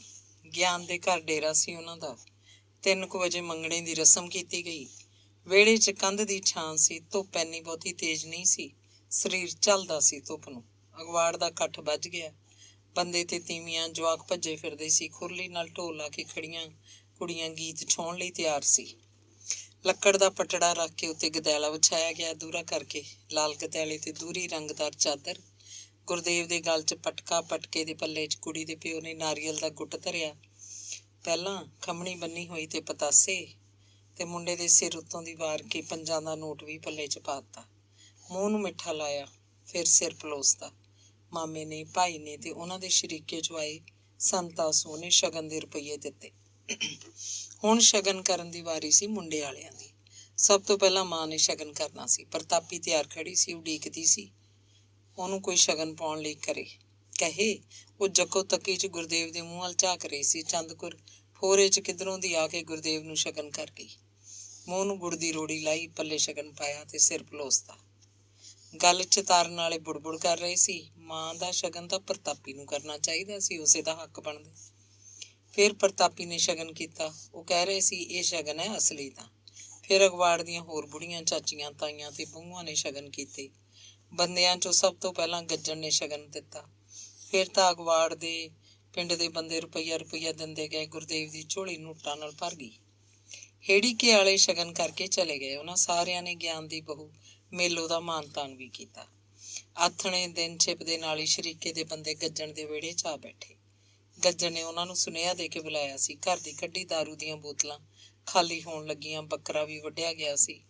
ਮੁੰਡਿਆਂ ਖੁੰਡਿਆਂ ਦੀ ਢਾਣੀ ਅੱਡ ਕਿਧਰੇ ਬੈਠੀ ਸੀ। ਉਹਨਾਂ 'ਚ ਹਰਦੇਵ ਨੂੰ ਕਿਸੇ ਨੇ ਨਹੀਂ ਸੱਦਿਆ ਸੀ। ਉਹ ਤਾਂ ਪੀਂਦਾ ਵੀ ਨਹੀਂ ਸੀ। ਗੁਰਦੇਵ ਪੀ ਰਿਹਾ ਸੀ। ਦਾਰੂ ਦਾ ਕਮਲਾ ਹੋਇਆ ਗੁਰਦੇਵ ਅੰਦਰਲੇ ਘਰ ਪ੍ਰਤਾਪੀ ਕੋਲ ਗਿਆ। ਉਹਦੇ ਗਲ ਨੂੰ ਚਿੰਬੜ ਗਿਆ। ਬੇਸੁਰਤੀ 'ਚ ਮਾਂ ਕਰੀ ਜਾ ਰਿਹਾ ਸੀ, ਜਿਵੇਂ ਉਹਨੂੰ ਰੋਣ ਆ ਰਿਹਾ ਹੋਵੇ। ਗੱਜਣ ਨੇ ਬਹੁਤ ਘੱਟ ਪੀਤੀ। ਉਹ ਸ਼ਰੀਕਾਂ ਦੀ ਆਓ ਭਗਤ 'ਚ ਰੁੱਝਿਆ ਹੋਇਆ ਸੀ। ਸੋਚਦਾ ਸੀ ਕੋਈ ਕਮੀ ਨਾ ਰਹਿ ਜਾਏ ਸੇਵਾ ਦੀ। ਬੱਕਰੇ ਨਾਲ ਰੋਟੀਆਂ ਖਾ ਕੇ ਜਦੋਂ ਸਾਰੇ ਚਲੇ ਗਏ ਤਾਂ ਗੱਜਣ ਨੇ ਪਾਸਾ ਜਿਹਾ ਤਕਾ ਕੇ ਪਿੱਤਲ ਦਾ ਗਲਾਸ ਦਾਰੂ ਨਾਲ ਗਲਗੱਸਾ ਕਰ ਲਿਆ। ਫਿਰ ਵਿੱਚ ਥੋੜਾ ਕੁ ਪਾਣੀ ਪਾ ਕੇ ਸਾਰਾ ਗਲਾਸ ਇੱਕੋ ਵਾਰੀ ਪੀ ਗਿਆ। ਦਾਰੂ ਚੰਗੀ ਸੀ। ਥੋੜੇ ਚਿਰ ਬਾਅਦ ਉਹਦੇ ਪੈਰ ਥਿੜਕਣ ਲੱਗੇ। ਉਹ ਘਰੋਂ ਬਾਹਰ ਜਾ ਰਿਹਾ ਸੀ। ਚੰਦ ਕੌਰ ਨੇ ਹਾਕ ਮਾਰੀ, ਰੋਟੀ? ਉਹ ਕਹਿੰਦਾ, ਮੈਂ ਆ ਕੇ ਖਾਣਾ, ਕੰਮ ਜਾਵਾਂ ਉਹਨਾਂ ਬਸ। ਉਹਦੇ ਮਨ 'ਚ ਕੋਈ ਲਹਿਰ ਉੱਠੀ ਸੀ। ਉਹ ਸਿੱਧਾ ਅੰਦਰਲੇ ਘਰ ਗਿਆ। ਗੁਰਦੇਵ ਉੱਥੋਂ ਜਾ ਚੁੱਕਿਆ ਸੀ। ਗੁਰਦੇਵ ਜਦੋਂ ਗਿਆ, ਪ੍ਰਤਾਪੀ ਇਕੱਲੀ ਸੀ ਘਰ। ਹਰਦੇਵ ਨਹੀਂ ਸੀ ਤੇ ਬੀਬੋ ਵੀ ਇੱਧਰ ਉੱਧਰ ਸੀ। ਕਿਧਰੇ ਸ਼ਾਇਦ ਗੁਆਂਢ 'ਚ ਕਿਸੇ ਦੇ ਘਰ ਕੋਈ ਕੰਮ ਗਈ ਹੋਵੇ। ਗੁਰਦੇਵ ਕੋਈ ਗੱਲ ਨਹੀਂ ਕਰ ਸਕਿਆ। ਮਾਂ ਨੇ ਉਹਦਾ ਮੱਥਾ ਚੁੰਮਿਆ ਸੀ, ਪੈਣ ਲਈ ਮੰਜਾ ਡਾਹਤਾ ਸੀ, ਪਰ ਉਖੜੇ ਪੈਰਾਂ ਨਾਲ ਘਰੋਂ ਬਾਹਰ ਹੋ ਗਿਆ। ਮਾਂ ਹੀ ਕਰਦਾ ਹੋਇਆ ਹੌਕੇ ਲੈਂਦਾ, ਹਾਏ ਮਾਂ। ਗੱਜਣ ਜਦੋਂ ਗਿਆ, ਪ੍ਰਤਾਪੀ ਰੋਟੀ ਪਕਾ ਰਹੀ ਸੀ। ਚੁੱਲ੍ਹੇ ਮੂਹਰੇ ਚੌਂਤਰੇ ਉੱਤੇ ਇੱਕ ਪਾਸੇ ਬੈਠਾ ਹਰਦੇਵ ਖਾ ਰਿਹਾ ਸੀ। ਬੀਬੋ ਕੋਈ ਕੰਮ ਧੰਦਾ ਕਰਦੀ ਫਿਰਦੀ ਸੀ। ਉਹ ਜਾ ਕੇ ਮੰਜੇ ਤੇ ਬੈਠ ਗਿਆ। ਉਹਨੂੰ ਪੂਰੀ ਚੜੀ ਹੋਈ ਸੀ। ਟੁੱਟਦੇ ਥਿੜਕਦੇ ਬੋਲਾਂ 'ਚ ਕਿਹਾ, ਦੇਵ। ਬੀਬੋ ਆਪਦੀ ਮਾਂ ਨੂੰ, ਓਏ ਬੀਬੋ ਪਾਣੀ। ਬਾਕੀ ਬਚਦੀ ਦਾਰੂ ਦੀ ਬੋਤਲ ਉਹ ਡੱਬ 'ਚ ਟੰਗ ਲਿਆਇਆ ਸੀ। ਬੋਤਲ ਕੱਢ ਕੇ ਉਹਨੇ ਫੇਰ ਕਿਹਾ, ਪਾਣੀ। ਉਹ ਬੈਠਾ ਵੀ ਝੂਲ ਰਿਹਾ ਸੀ ਪੱਤੇ ਵਾਂਗ। ਬੀਬੋ ਨੇ ਬੋਤਲ ਦੇਖ ਕੇ ਪਾਣੀ ਦੀ ਗੜਵੀ ਤੇ ਇੱਕ ਖਾਲੀ ਗਲਾਸ ਪਿੱਤਲ ਦਾ ਉਹਦੇ ਹੱਥ 'ਚ ਫੜਾ ਦਿੱਤਾ। ਹਿਚਕੀਆਂ ਲੈਂਦਾ ਬੋਲਿਆ, ਦੇਵ ਲੈ ਓਏ, ਆ ਉਰੇ। ਨਹੀਂ ਬਾਪੂ, ਮੈਂ ਤਾਂ ਰੋਟੀ ਖਾਈ ਜਾਂਦਾ, ਮੈਂ ਨਹੀਂ। ਉਹਨੇ ਦੂਰੋਂ ਹੀ ਆਖਤਾ, ਉਰੇ ਆ ਮੱਝ ਕੁੱਤਾ, ਇੱਧਰ ਗੱਲ ਸੁਣ ਆਪਦੀ ਮਾਂ ਨੂੰ। ਤੇ ਫਿਰ ਉਹਦਾ ਅੰਗ ਅੰਗ ਹਿਲ ਰਿਹਾ ਸੀ। ਬੋਲ ਬਣਦੇ ਸਨ, ਨਹੀਂ ਵੀ ਬਣਦੇ ਸੀ। ਮੰਗ, ਉਰੇ ਆ। ਉਹਨਾਂ ਤਿੰਨਾਂ 'ਚੋਂ ਕੋਈ ਨਹੀਂ ਬੋਲਦਾ ਸੀ। ਬੀਬੋ ਇੱਧਰ ਉੱਧਰ ਕਿਧਰੇ ਹੋ ਗਈ। ਹਰਦੇਵ ਨੇ ਜਿੰਨੀ ਕੁ ਰੋਟੀ ਹੋਰ ਖਾਣੀ ਸੀ ਕੁਝ ਖਾਧੀ, ਕੁਝ ਨਾ ਖਾਧੀ, ਵਿੱਚੇ ਛੱਡ ਕੇ ਪਾਣੀ ਪੀਤਾ, ਬਾਹਰ ਨੂੰ ਤੁਰ ਗਿਆ। ਗੱਜਣ ਨੇ ਬੋਤਲ 'ਚੋਂ ਕੁਝ ਸ਼ਰਾਬ ਗਲਾਸ 'ਚ ਪਾਈ, ਕੁਝ ਡੋਲ ਲਈ। ਗੜਵੀ ਵਿੱਚੋਂ ਪਾਣੀ ਉਹਦੇ ਕੋਲੋਂ ਪਿਆ ਹੀ ਨਹੀਂ। ਗਲਾਸ ਵਾਲੀ ਸੁੱਕੀ ਪੀ ਕੇ ਉਹ ਖੜਾ ਹੋ ਗਿਆ। ਬੋਤਲ ਡੱਬ 'ਚ ਟੰਗ ਲਈ। ਉਹਦੇ 'ਚ ਸ਼ਰਾਬ ਕੁਝ ਸੀ ਜਾਂ ਨਹੀਂ, ਉਹਨੂੰ ਕੋਈ ਪਤਾ ਨਹੀਂ। ਉਹ ਡਿੱਗਦੇ ਥਿੜਕਦੇ ਕਦਮ ਭਰਦਾ ਚੁੱਲ੍ਹੇ ਵੱਲ ਆਇਆ। ਪ੍ਰਤਾਪੀ ਉੱਠ ਖੜੀ। ਉਹਨੂੰ ਡਰ ਸੀ ਕਿ ਉਹ ਚੌਂਤਰੇ ਉੱਤੇ ਚੜ੍ਹਨ ਲੱਗਿਆ ਡਿੱਗੇਗਾ। ਦੱਸ ਕੀ ਆਖਣਾ ਹੁਣ? ਪ੍ਰਤਾਪੀ ਜਿਵੇਂ ਖੂਹ 'ਚੋਂ ਹੀ ਬੋਲੀ ਹੋਵੇ। ਉਹਨੇ ਉੱਠ ਕੇ ਆਈ, ਪ੍ਰਤਾਪੀ ਦਾ ਮੋਢਾ ਫੜਿਆ, ਕਹਿਣ ਲੱਗਾ, ਤੇਰੇ ਮੁੰਡੇ ਦਾ ਮੰਗਾ। ਫਿਰ ਉਹਨੂੰ ਹਿਚਕੀ ਆ ਗਈ ਤੇ ਫਿਰ ਘਰੋਂ ਜਾਣ ਲੱਗਿਆ ਉਹ ਆਖ ਰਿਹਾ ਸੀ, ਮੈਂ ਤਾਂ ਤੇਰੇ ਮੁੰਡਿਆਂ ਦਾ ਹੀ। ਉਹਦਾ ਸਾਫਾ ਸਿਰੋਂ ਲੈ ਕੇ ਮੋਢੇ ਤੇ ਆ ਟਿਕਿਆ। ਹੁਣ ਸਾਫੇ ਦਾ ਇੱਕ ਲੜ ਪੈਰਾਂ ਹੇਠ ਆਉਂਦਾ ਜਾਂਦਾ ਸੀ। ਉਹ ਕੁਝ ਨਾ ਕੁਝ ਬੋਲਦਾ ਜਾ ਰਿਹਾ ਸੀ। ਪਰਾਤ 'ਚ ਬਚਦਾ ਪੜੇਥਨ ਦਾ ਆਟਾ ਮੋੜ ਕੇ ਭੜੋਲੀ 'ਚ ਪਾਉਂਦਿਆਂ ਪ੍ਰਤਾਪੀ ਆਪ ਉਧਰਾ ਬੋਲੇ ਸੀ, ਪਿਓ ਪੁੱਤ ਦੇ ਖੇਖਣ ਦੇਖੋ ਹੁਣ ਕੋਈ। ਅੰਗ 23ਵਾਂ। ਹੇੜੀਕਿਆਂ ਵਾਲੇ ਚੇਤ ਵਿਸਾਖ 'ਚ ਮੰਗਣਾ ਕਰਕੇ ਗਏ ਸੀ ਤੇ ਵਿਆਹ ਦੀ ਹਾਲੇ ਤੱਕ ਕੋਈ ਗੱਲ ਨਹੀਂ ਤੁਰੀ ਸੀ। ਉਸ ਸਾਲ ਕਣਕ ਦੀ ਫਸਲ ਬਹੁਤ ਵਧੀਆ ਲੱਗੀ। ਪਹਿਲਾਂ ਕਪਾਹ ਵੀ ਚੰਗੀ ਸੀ। ਦੋਵੇਂ ਫਸਲਾਂ ਹੀ ਵਧੀਆ ਰਹੀਆਂ। ਨਹੀਂ ਤਾਂ ਕੁਦਰਤ ਦਾ ਕੋਈ ਪਤਾ ਨਹੀਂ ਹੁੰਦਾ। ਕਿਸੇ ਸਾਲ ਇੱਕ ਫਸਲ ਮਾਰੀ ਜਾਏ ਤੇ ਦੂਜੀ ਲੱਗ ਜਾਏ ਤਾਂ ਜੱਟ ਬਚ ਰਹਿੰਦਾ, ਪਰ ਕਿਸੇ ਸਾਲ ਦੋਵੇਂ ਮਾਰੀਆਂ ਜਾਂਦੀਆਂ, ਫੇਰ ਨਹੀਂ ਕਿਸਾਨ ਉਗ ਸਕਦਾ। ਕਦੇ ਝਖੇੜਾ, ਕਦੇ ਗੇੜ, ਕਦੇ ਔੜ, ਕਦੇ ਬਹੁਤਾ ਮੀਂਹ, ਫਸਲਾਂ ਦੀਆਂ ਬਿਮਾਰੀਆਂ ਅਲੱਗ। ਰੱਬ ਦੇ ਘਰ ਦਾ ਕੋਈ ਪਤਾ ਨਹੀਂ। ਪੱਕਣ ਤੇ ਆਈ ਤਾਂ ਕੀ, ਪੱਕੀ ਹੋਈ ਫਸਲ ਵੀ ਤਬਾਹ ਹੋ ਜਾਂਦੀ ਹੈ। ਪੱਕੀ ਖੇਤ ਦੇਖ ਕੇ ਗਰਬ ਕਰੇ ਕਿਰਸਾਨ, ਝੱਖੜ ਝੋਲਾ ਸਿਰ ਪਿਆ, ਘਰ ਆਵੇ ਤਾਂ ਜਾਣ। ਚੰਦਕੁਰ ਕਹਿ ਰਹੀ ਸੀ, ਨਵੇਂ ਜੀ ਦੇ ਭਾਗਾਂ ਨੂੰ ਐਤਕੀ ਕਣਕ ਵਧੀਆ ਹੋਈ ਹੈ। ਐਨੀ ਫਸਲ ਕਦੇ ਨਹੀਂ ਹੋਈ। ਹੇੜਕਿਆਂ ਵਾਲੀ ਸਾਡੇ ਗੁਰਦੇਵ ਨੂੰ ਮੰਗੀ ਗਈ। ਸਾਡੇ ਸਾਰੇ ਰੰਗ ਭਾਗ ਲੱਗ ਗਏ ਉਹਦੇ ਕਰਮਾਂ ਨੂੰ। ਗੱਜਣ ਨੂੰ ਉਮੀਦ ਸੀ ਕਿ ਹੇੜਕਿਆਂ ਵਾਲੇ ਹਾੜੀ ਕੱਢ ਕੇ ਵਿਆਹ ਦੇਣਗੇ। ਉਹਨੇ ਗਿਆਨ ਨਾਲ ਇੱਕ ਦੋ ਵਾਰੀ ਗੱਲ ਵੀ ਕੀਤੀ। ਆਖਿਆ ਸੀ ਜੇ ਉਹਨਾਂ ਦੀ ਸਲਾਹ ਹੈ ਤਾਂ ਦੱਸਣ, ਦਿਨ ਕਢਾ ਕੇ ਦੇ ਦੇਣ, ਆਪਦਾ ਕਰੀਏ ਬਈ ਢਾਣਸ ਵਾਣਸ, ਨਹੀਂ ਤਾਂ ਕਣਕ ਦੇ ਪੈਸੇ ਖੱਡੀ ਵੜ ਜਾਣਗੇ। ਗਿਆਨ ਗੱਲਬਾਤਾਂ ਕਰਕੇ ਸਾਰ ਦਿੰਦਾ। ਉਹਨੂੰ ਕੀ ਲੋੜ ਸੀ ਹੇੜੀ ਕੀ ਜਾ ਕੇ ਉਹਨਾਂ ਨੂੰ ਕਹਿਣ ਦੀ, ਉਹਨਾਂ ਉੱਤੇ ਵਿਆਹ ਦਾ ਜ਼ੋਰ ਪਾਉਣ ਦੀ। ਉਹਨਾਂ ਨੇ ਆਪਣਾ ਦੇਖਣਾ ਸੀ। ਕੌਣ ਨਹੀਂ ਚਾਹੁੰਦਾ ਕਿ ਕੁੜੀ ਘਰੋਂ ਤੁਰੇ। ਉਹ ਆਪਣੀ ਗੁੰਜਾਇਸ਼ ਦੇਖਣਗੇ, ਲੀੜਾ ਕੱਪੜਾ ਦਾਜ ਦਹੇਜ ਪੂਰਾ ਕਰ ਲੈਣਗੇ ਤਾਂ ਆਪੇ ਆਉਣਗੇ ਵਿਆਹ ਨੂੰ ਕਹਿਣ। ਗੱਜਣ ਨੂੰ ਜਦੋਂ ਪੱਕਾ ਯਕੀਨ ਹੋ ਗਿਆ ਕਿ ਵਿਆਹ ਹੁਣ ਨਹੀਂ ਦਿੰਦੇ, ਗਾਂ ਸਿਆਲ ਦਾ ਕਰਨਗੇ, ਤਾਂ ਉਹਦੇ ਘਰ ਪਾਉਣ ਦੀਆਂ ਸਕੀਮਾਂ ਬਣਾ ਲਈਆਂ। ਬਹੂ ਆਊਗੀ ਤਾਂ ਬਹੂ ਮੁੰਡਾ ਪੈਣ ਬੈਠਣਗੇ ਕਿੱਥੇ? ਹੁਣ ਤਾਂ ਇੱਕੋ ਬੈਠਕ ਹੈ ਬਸ। ਉਹਨਾਂ ਨੇ ਆਪ ਵੀ ਤਾਂ ਕਿਤੇ ਪੈਣਾ ਬੈਠਣਾ ਹੁੰਦਾ। ਪਸ਼ੂਆਂ ਲਈ ਵੀ ਥਾਂ ਨਹੀਂ, ਬਸ ਇੱਕ ਛਤੜਾ ਹੀ ਛਤੜਾ। ਫੇਰ ਟਰੈਕਟਰ ਦਾ ਵੀ ਸਿਰ ਢਕਾ ਹੋਣਾ ਚਾਹੀਦਾ। ਤਰਪਾਲ ਪਾ ਕੇ ਕਿੰਨਾ ਕੁ ਚਿਰ ਰੱਖਦੇ ਰਹਾਂਗੇ? ਵਿਆਹ ਨੂੰ ਲੋਕ ਆਉਣਗੇ, ਮਕਾਨ ਬਣਦਾ ਤਣਦਾ ਤਾਂ ਹੋਣਾ ਚਾਹੀਦਾ। ਬਹੂ ਵੀ ਕੀ ਸੋਚੂਗੀ? ਪਹਿਲਾਂ ਉਹਦੇ ਮਨ 'ਚ ਗੱਲ ਆਈ ਕਿ ਉਹ ਅੰਦਰਲਾ ਘਰ ਜਾ ਸਾਂਭੇ, ਅੰਦਰਲੇ ਘਰ ਹੀ ਵਿਆਹ ਕਰੇ, ਪ੍ਰਤਾਪੀ ਨੂੰ ਇੱਥੋਂ ਬਾਹਰਲੇ ਘਰ ਭੇਜ ਦੇਵੇ। ਅੰਦਰਲਾ ਘਰ ਤਾਂ ਫਿਰ ਵੀ ਚੰਗਾ, 2 ਸਬਾਤਾਂ, ਵਰਾਂਡਾ ਹੈ, ਫਿਰ ਦਰਵਾਜ਼ਾ ਤੇ ਬੈਠਕ। ਉਹ ਸੋਚਦਾ ਉਹਦੇ ਮੂੰਹ ਇਹ ਗੱਲ ਕੱਢਣ ਦੀ ਦੇਰ ਹੈ, ਚੰਦਕੁਰ ਤਾਂ ਫੱਟ ਡੂੰਡਣਾ ਚੁੱਕ ਲਏਗੀ। ਪਰ ਉਹਦਾ ਚਿੱਤ ਨਹੀਂ ਮੰਨਿਆ। ਬੀਬੋ ਮੁਟਿਆਰ ਹੈ, ਬਾਹਰਲੇ ਘਰ ਕੁੜੀ ਦਾ ਠੀਕ ਨਹੀਂ। ਪ੍ਰਤਾਪੀ ਅੰਦਰਲੇ ਘਰ ਹੀ ਠੀਕ ਹੈ। ਘਰਾਂ 'ਚ ਘਰ ਹੈ, ਉੱਥੇ ਦਾ ਕੋਈ ਆਂਚਾ ਨਹੀਂ ਫਾਂਚਾ ਨਹੀਂ। ਉਹਨੇ ਇਹ ਵੀ ਸੋਚਿਆ, ਚਲੋ ਬਹਾਨੇ ਨਾਲ ਉਹ ਗੁਰਦੇਵ ਦਾ ਮਕਾਨ ਬਣ ਜਾਏਗਾ। ਕਦੇ ਦੋਵੇਂ ਭਾਈ ਵੰਡ ਲੈਣਗੇ। ਅੰਦਰਲਾ ਘਰ ਹਰਦੇਵ ਨੂੰ ਤੇ ਬਾਹਰਲਾ ਗੁਰਦੇਵ ਸਾਂਭ ਲਊਗਾ। ਗੱਜਣ ਨੇ ਮਕਾਨ ਦਾ ਹੀ ਚੱਕ ਲਿਆ। 50,000 ਇੱਟ ਇਕੱਠੀ ਸੁਟਵਾ ਲਈ। ਇੱਟਾਂ ਦਾ ਭੱਠਾ ਜੋਗੀਪੁਰ ਦੇ ਮੰਡੀ ਦੇ ਰਾਹ 'ਚ ਪੈਂਦਾ ਸੀ। ਸੜਕ ਤੋਂ ਥੋੜਾ ਪਰੇ ਹਟ ਕੇ ਰੇਹੜਿਆਂ ਵਾਲੇ ਬਹੁਤ ਸੀ ਮੰਡੀ ਤੋਂ ਆਉਂਦੇ। ਸਾਹਮਣੇ ਦੀ ਕੰਧ ਵਾਲੀ ਖੁਰਲੀ ਢਾਹ ਦਿੱਤੀ ਗਈ ਤੇ ਛਤੜਾ ਵੀ। ਪਿੱਛੇ 2 ਵੱਡੇ ਕਮਰਿਆਂ ਤੇ ਕਮਰਿਆਂ ਅੱਗੇ ਲੰਮਾ ਵਰਾਂਡਾ। ਖੱਬੇ ਹੱਥ ਦੀ ਕੰਧ ਨਾਲ ਅੱਧ ਤੱਕ ਵਰਾਂਡਾ। ਵਰਾਂਡੇ 'ਚ ਕੰਧ ਦੇ ਨਾਲ ਪੱਕੀ ਖੁਰਲੀ। ਇੱਥੇ ਟਰੈਕਟਰ ਖੜਨ ਦੀ ਥਾਂ। ਵਰਾਂਡੇ ਤੋਂ ਖੱਬੇ ਹੱਥ ਧੁਰ ਤੱਕ ਕੰਧ ਦੇ ਨਾਲ ਇੱਕ ਹੋਰ ਪੱਕੀ ਖੁਰਲੀ, ਗਰਮੀਆਂ 'ਚ ਪਸ਼ੂਆਂ ਦੇ ਖੜਨ ਲਈ। ਸੱਜੇ ਹੱਥ ਕਮਰਿਆਂ ਮੂਹਰੇ ਵਰਾਂਡੇ ਉੱਤੇ ਪੌੜੀ ਚੜ੍ਹ ਗਈ। ਮਿਸਤਰੀਆਂ ਨੇ ਜ਼ਿੱਦ ਕਰਕੇ ਪਸ਼ੂਆਂ ਵਾਲੇ ਵਰਾਂਡੇ ਵੱਲ ਕਮਰਿਆਂ ਵਾਲੇ ਵਰਾਂਡੇ ਉੱਤੇ ਇੱਕ ਨਿੱਕੀ ਬਰਸਾਤੀ ਵੀ ਬਣਾ ਦਿੱਤੀ। ਕਹਿੰਦੇ ਇਹ ਤਾਂ ਜ਼ਰੂਰੀ ਹੈ ਗੱਜਣ ਸਿਆ, ਮੀਂਹ ਕਣੀ 'ਚ ਮੰਜੇ ਪਿਆ ਰਿਹਾ ਕਰਨਗੇ, ਕੱਪੜਾ ਲੀੜਾ ਪਿਆ ਰਹਿੰਦਾ। ਪੁਰਾਣੀ ਬੈਠਕ ਤੇ ਉਹਦੇ ਨਾਲ ਲੱਗਦੀ ਝਲਾਨੀ ਉਵੇਂ ਜਿਵੇਂ ਰਹਿਣ ਤੀ। ਝਲਾਨੀ ਦਾ ਥੋੜਾ ਮੋਟਾ ਟਿਪ ਟਪੱਲਾ ਕਰਤਾ ਗਿਆ। ਬੈਠਕ ਦਾ ਫਰਸ਼ ਵੀ ਪੱਕਾ। ਬਾਰ ਦਾ ਖਿੜਕ ਚੁੱਕ ਦਿੱਤਾ ਗਿਆ, ਉੱਚੀ ਕੰਧ ਕੱਢ ਕੇ। ਵਿੱਚ ਵੱਡੇ ਵੱਡੇ ਤਖਤਿਆਂ ਵਾਲਾ ਦਰਵਾਜ਼ਾ। ਸਾਰੇ ਮਕਾਨ 'ਚ ਬਿਜਲੀ ਫਿੱਟ ਕਰਾਤੀ। ਪਹਿਲਾਂ ਸਿਰਫ ਬੈਠਕ ਤੇ ਝਲਾਨੀ 'ਚ ਇੱਕ ਬੱਲਬ ਸੀ। ਸੀਮੈਂਟ ਤੇ ਲੋਹਾ ਮੰਡੀ ਤੋਂ ਆੜ੍ਹਤੀਏ ਨੇ ਚੁਕਵਾ ਦਿੱਤਾ ਸੀ। ਜੋਗੀਪੁਰੀਏ ਆੜ੍ਹਤੀਏ ਪਰਚੀ ਕਰ ਦਿੰਦੇ ਤੇ ਗੱਜਣ ਸੀਮੈਂਟ ਵਾਲੀ ਦੁਕਾਨ ਤੋਂ ਸੀਮੈਂਟ ਚੁੱਕ ਲਿਆਉਂਦਾ। ਲੋਹੇ ਦੀ ਦੁਕਾਨ ਤੋਂ ਲੋਹਾ ਚੁੱਕ ਲਿਆਉਂਦਾ। ਆੜ੍ਹਤੀ ਐਵੇਂ ਨਹੀਂ ਪਰਚੀਆਂ ਬਣਾ ਦੇਈ ਜਾਂਦੇ ਸੀ। ਉਹਨਾਂ ਨੂੰ ਗੱਜਣ ਦੀ ਪਹੁੰਚ ਦਾ ਸਾਰਾ ਪਤਾ ਸੁਤਾ ਸੀ। ਉਹਨਾਂ ਨੇ ਸਾਰਾ ਪੈਸਾ ਅਗਲੀ ਫਸਲ 'ਚੋਂ ਕੱਟ ਲੈਣਾ ਸੀ। ਰਾਮ ਲਾਲ ਆੜ੍ਹਤੀਆ ਬੜਾ ਮਿੱਠਾ ਬੋਲਦਾ, ਗੱਲ ਕਰਾਰੀ ਕਰਦਾ। ਆਏ ਗਏ ਜ਼ਿਮੀਂਦਾਰ ਨੂੰ ਚਾਹ ਦੀ ਸਿਰਫ ਸੁਲਾ ਨਹੀਂ ਮਾਰਦਾ ਸੀ, ਚਾਹ ਪਿਆਉਂਦਾ ਵੀ।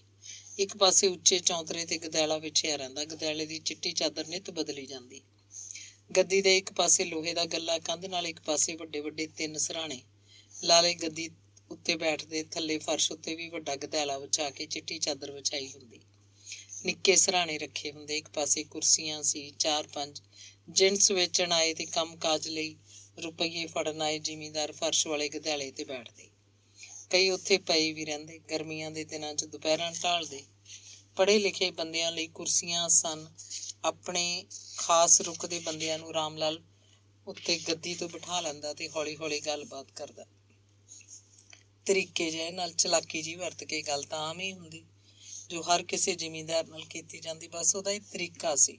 ਜ਼ਿਮੀਂਦਾਰ ਨੂੰ ਇਉਂ ਲੱਗਦਾ ਜਿਵੇਂ ਰਾਮ ਲਾਲ ਸੇਠ ਉਸੇ ਨਾਲ ਇਸ ਤਰ੍ਹਾਂ ਮੋਹ ਪਿਆਰ ਦੀ ਗੱਲ, ਜਿਵੇਂ ਕੋਈ ਕਸਾਈ ਬੱਕਰਾ ਖਰੀਦਣ ਤੋਂ ਪਹਿਲਾਂ ਉਹਦੇ ਤਿਗ ਥੱਲੇ ਹੱਥ ਪਾ ਕੇ ਚੁੱਕ ਵੇਖਦਾ ਤੇ ਚਾਹੁੰਦਾ ਕਿ ਇਸ 'ਚੋਂ ਕਿੰਨਾ ਮਾਸ ਨਿਕਲੇਗਾ।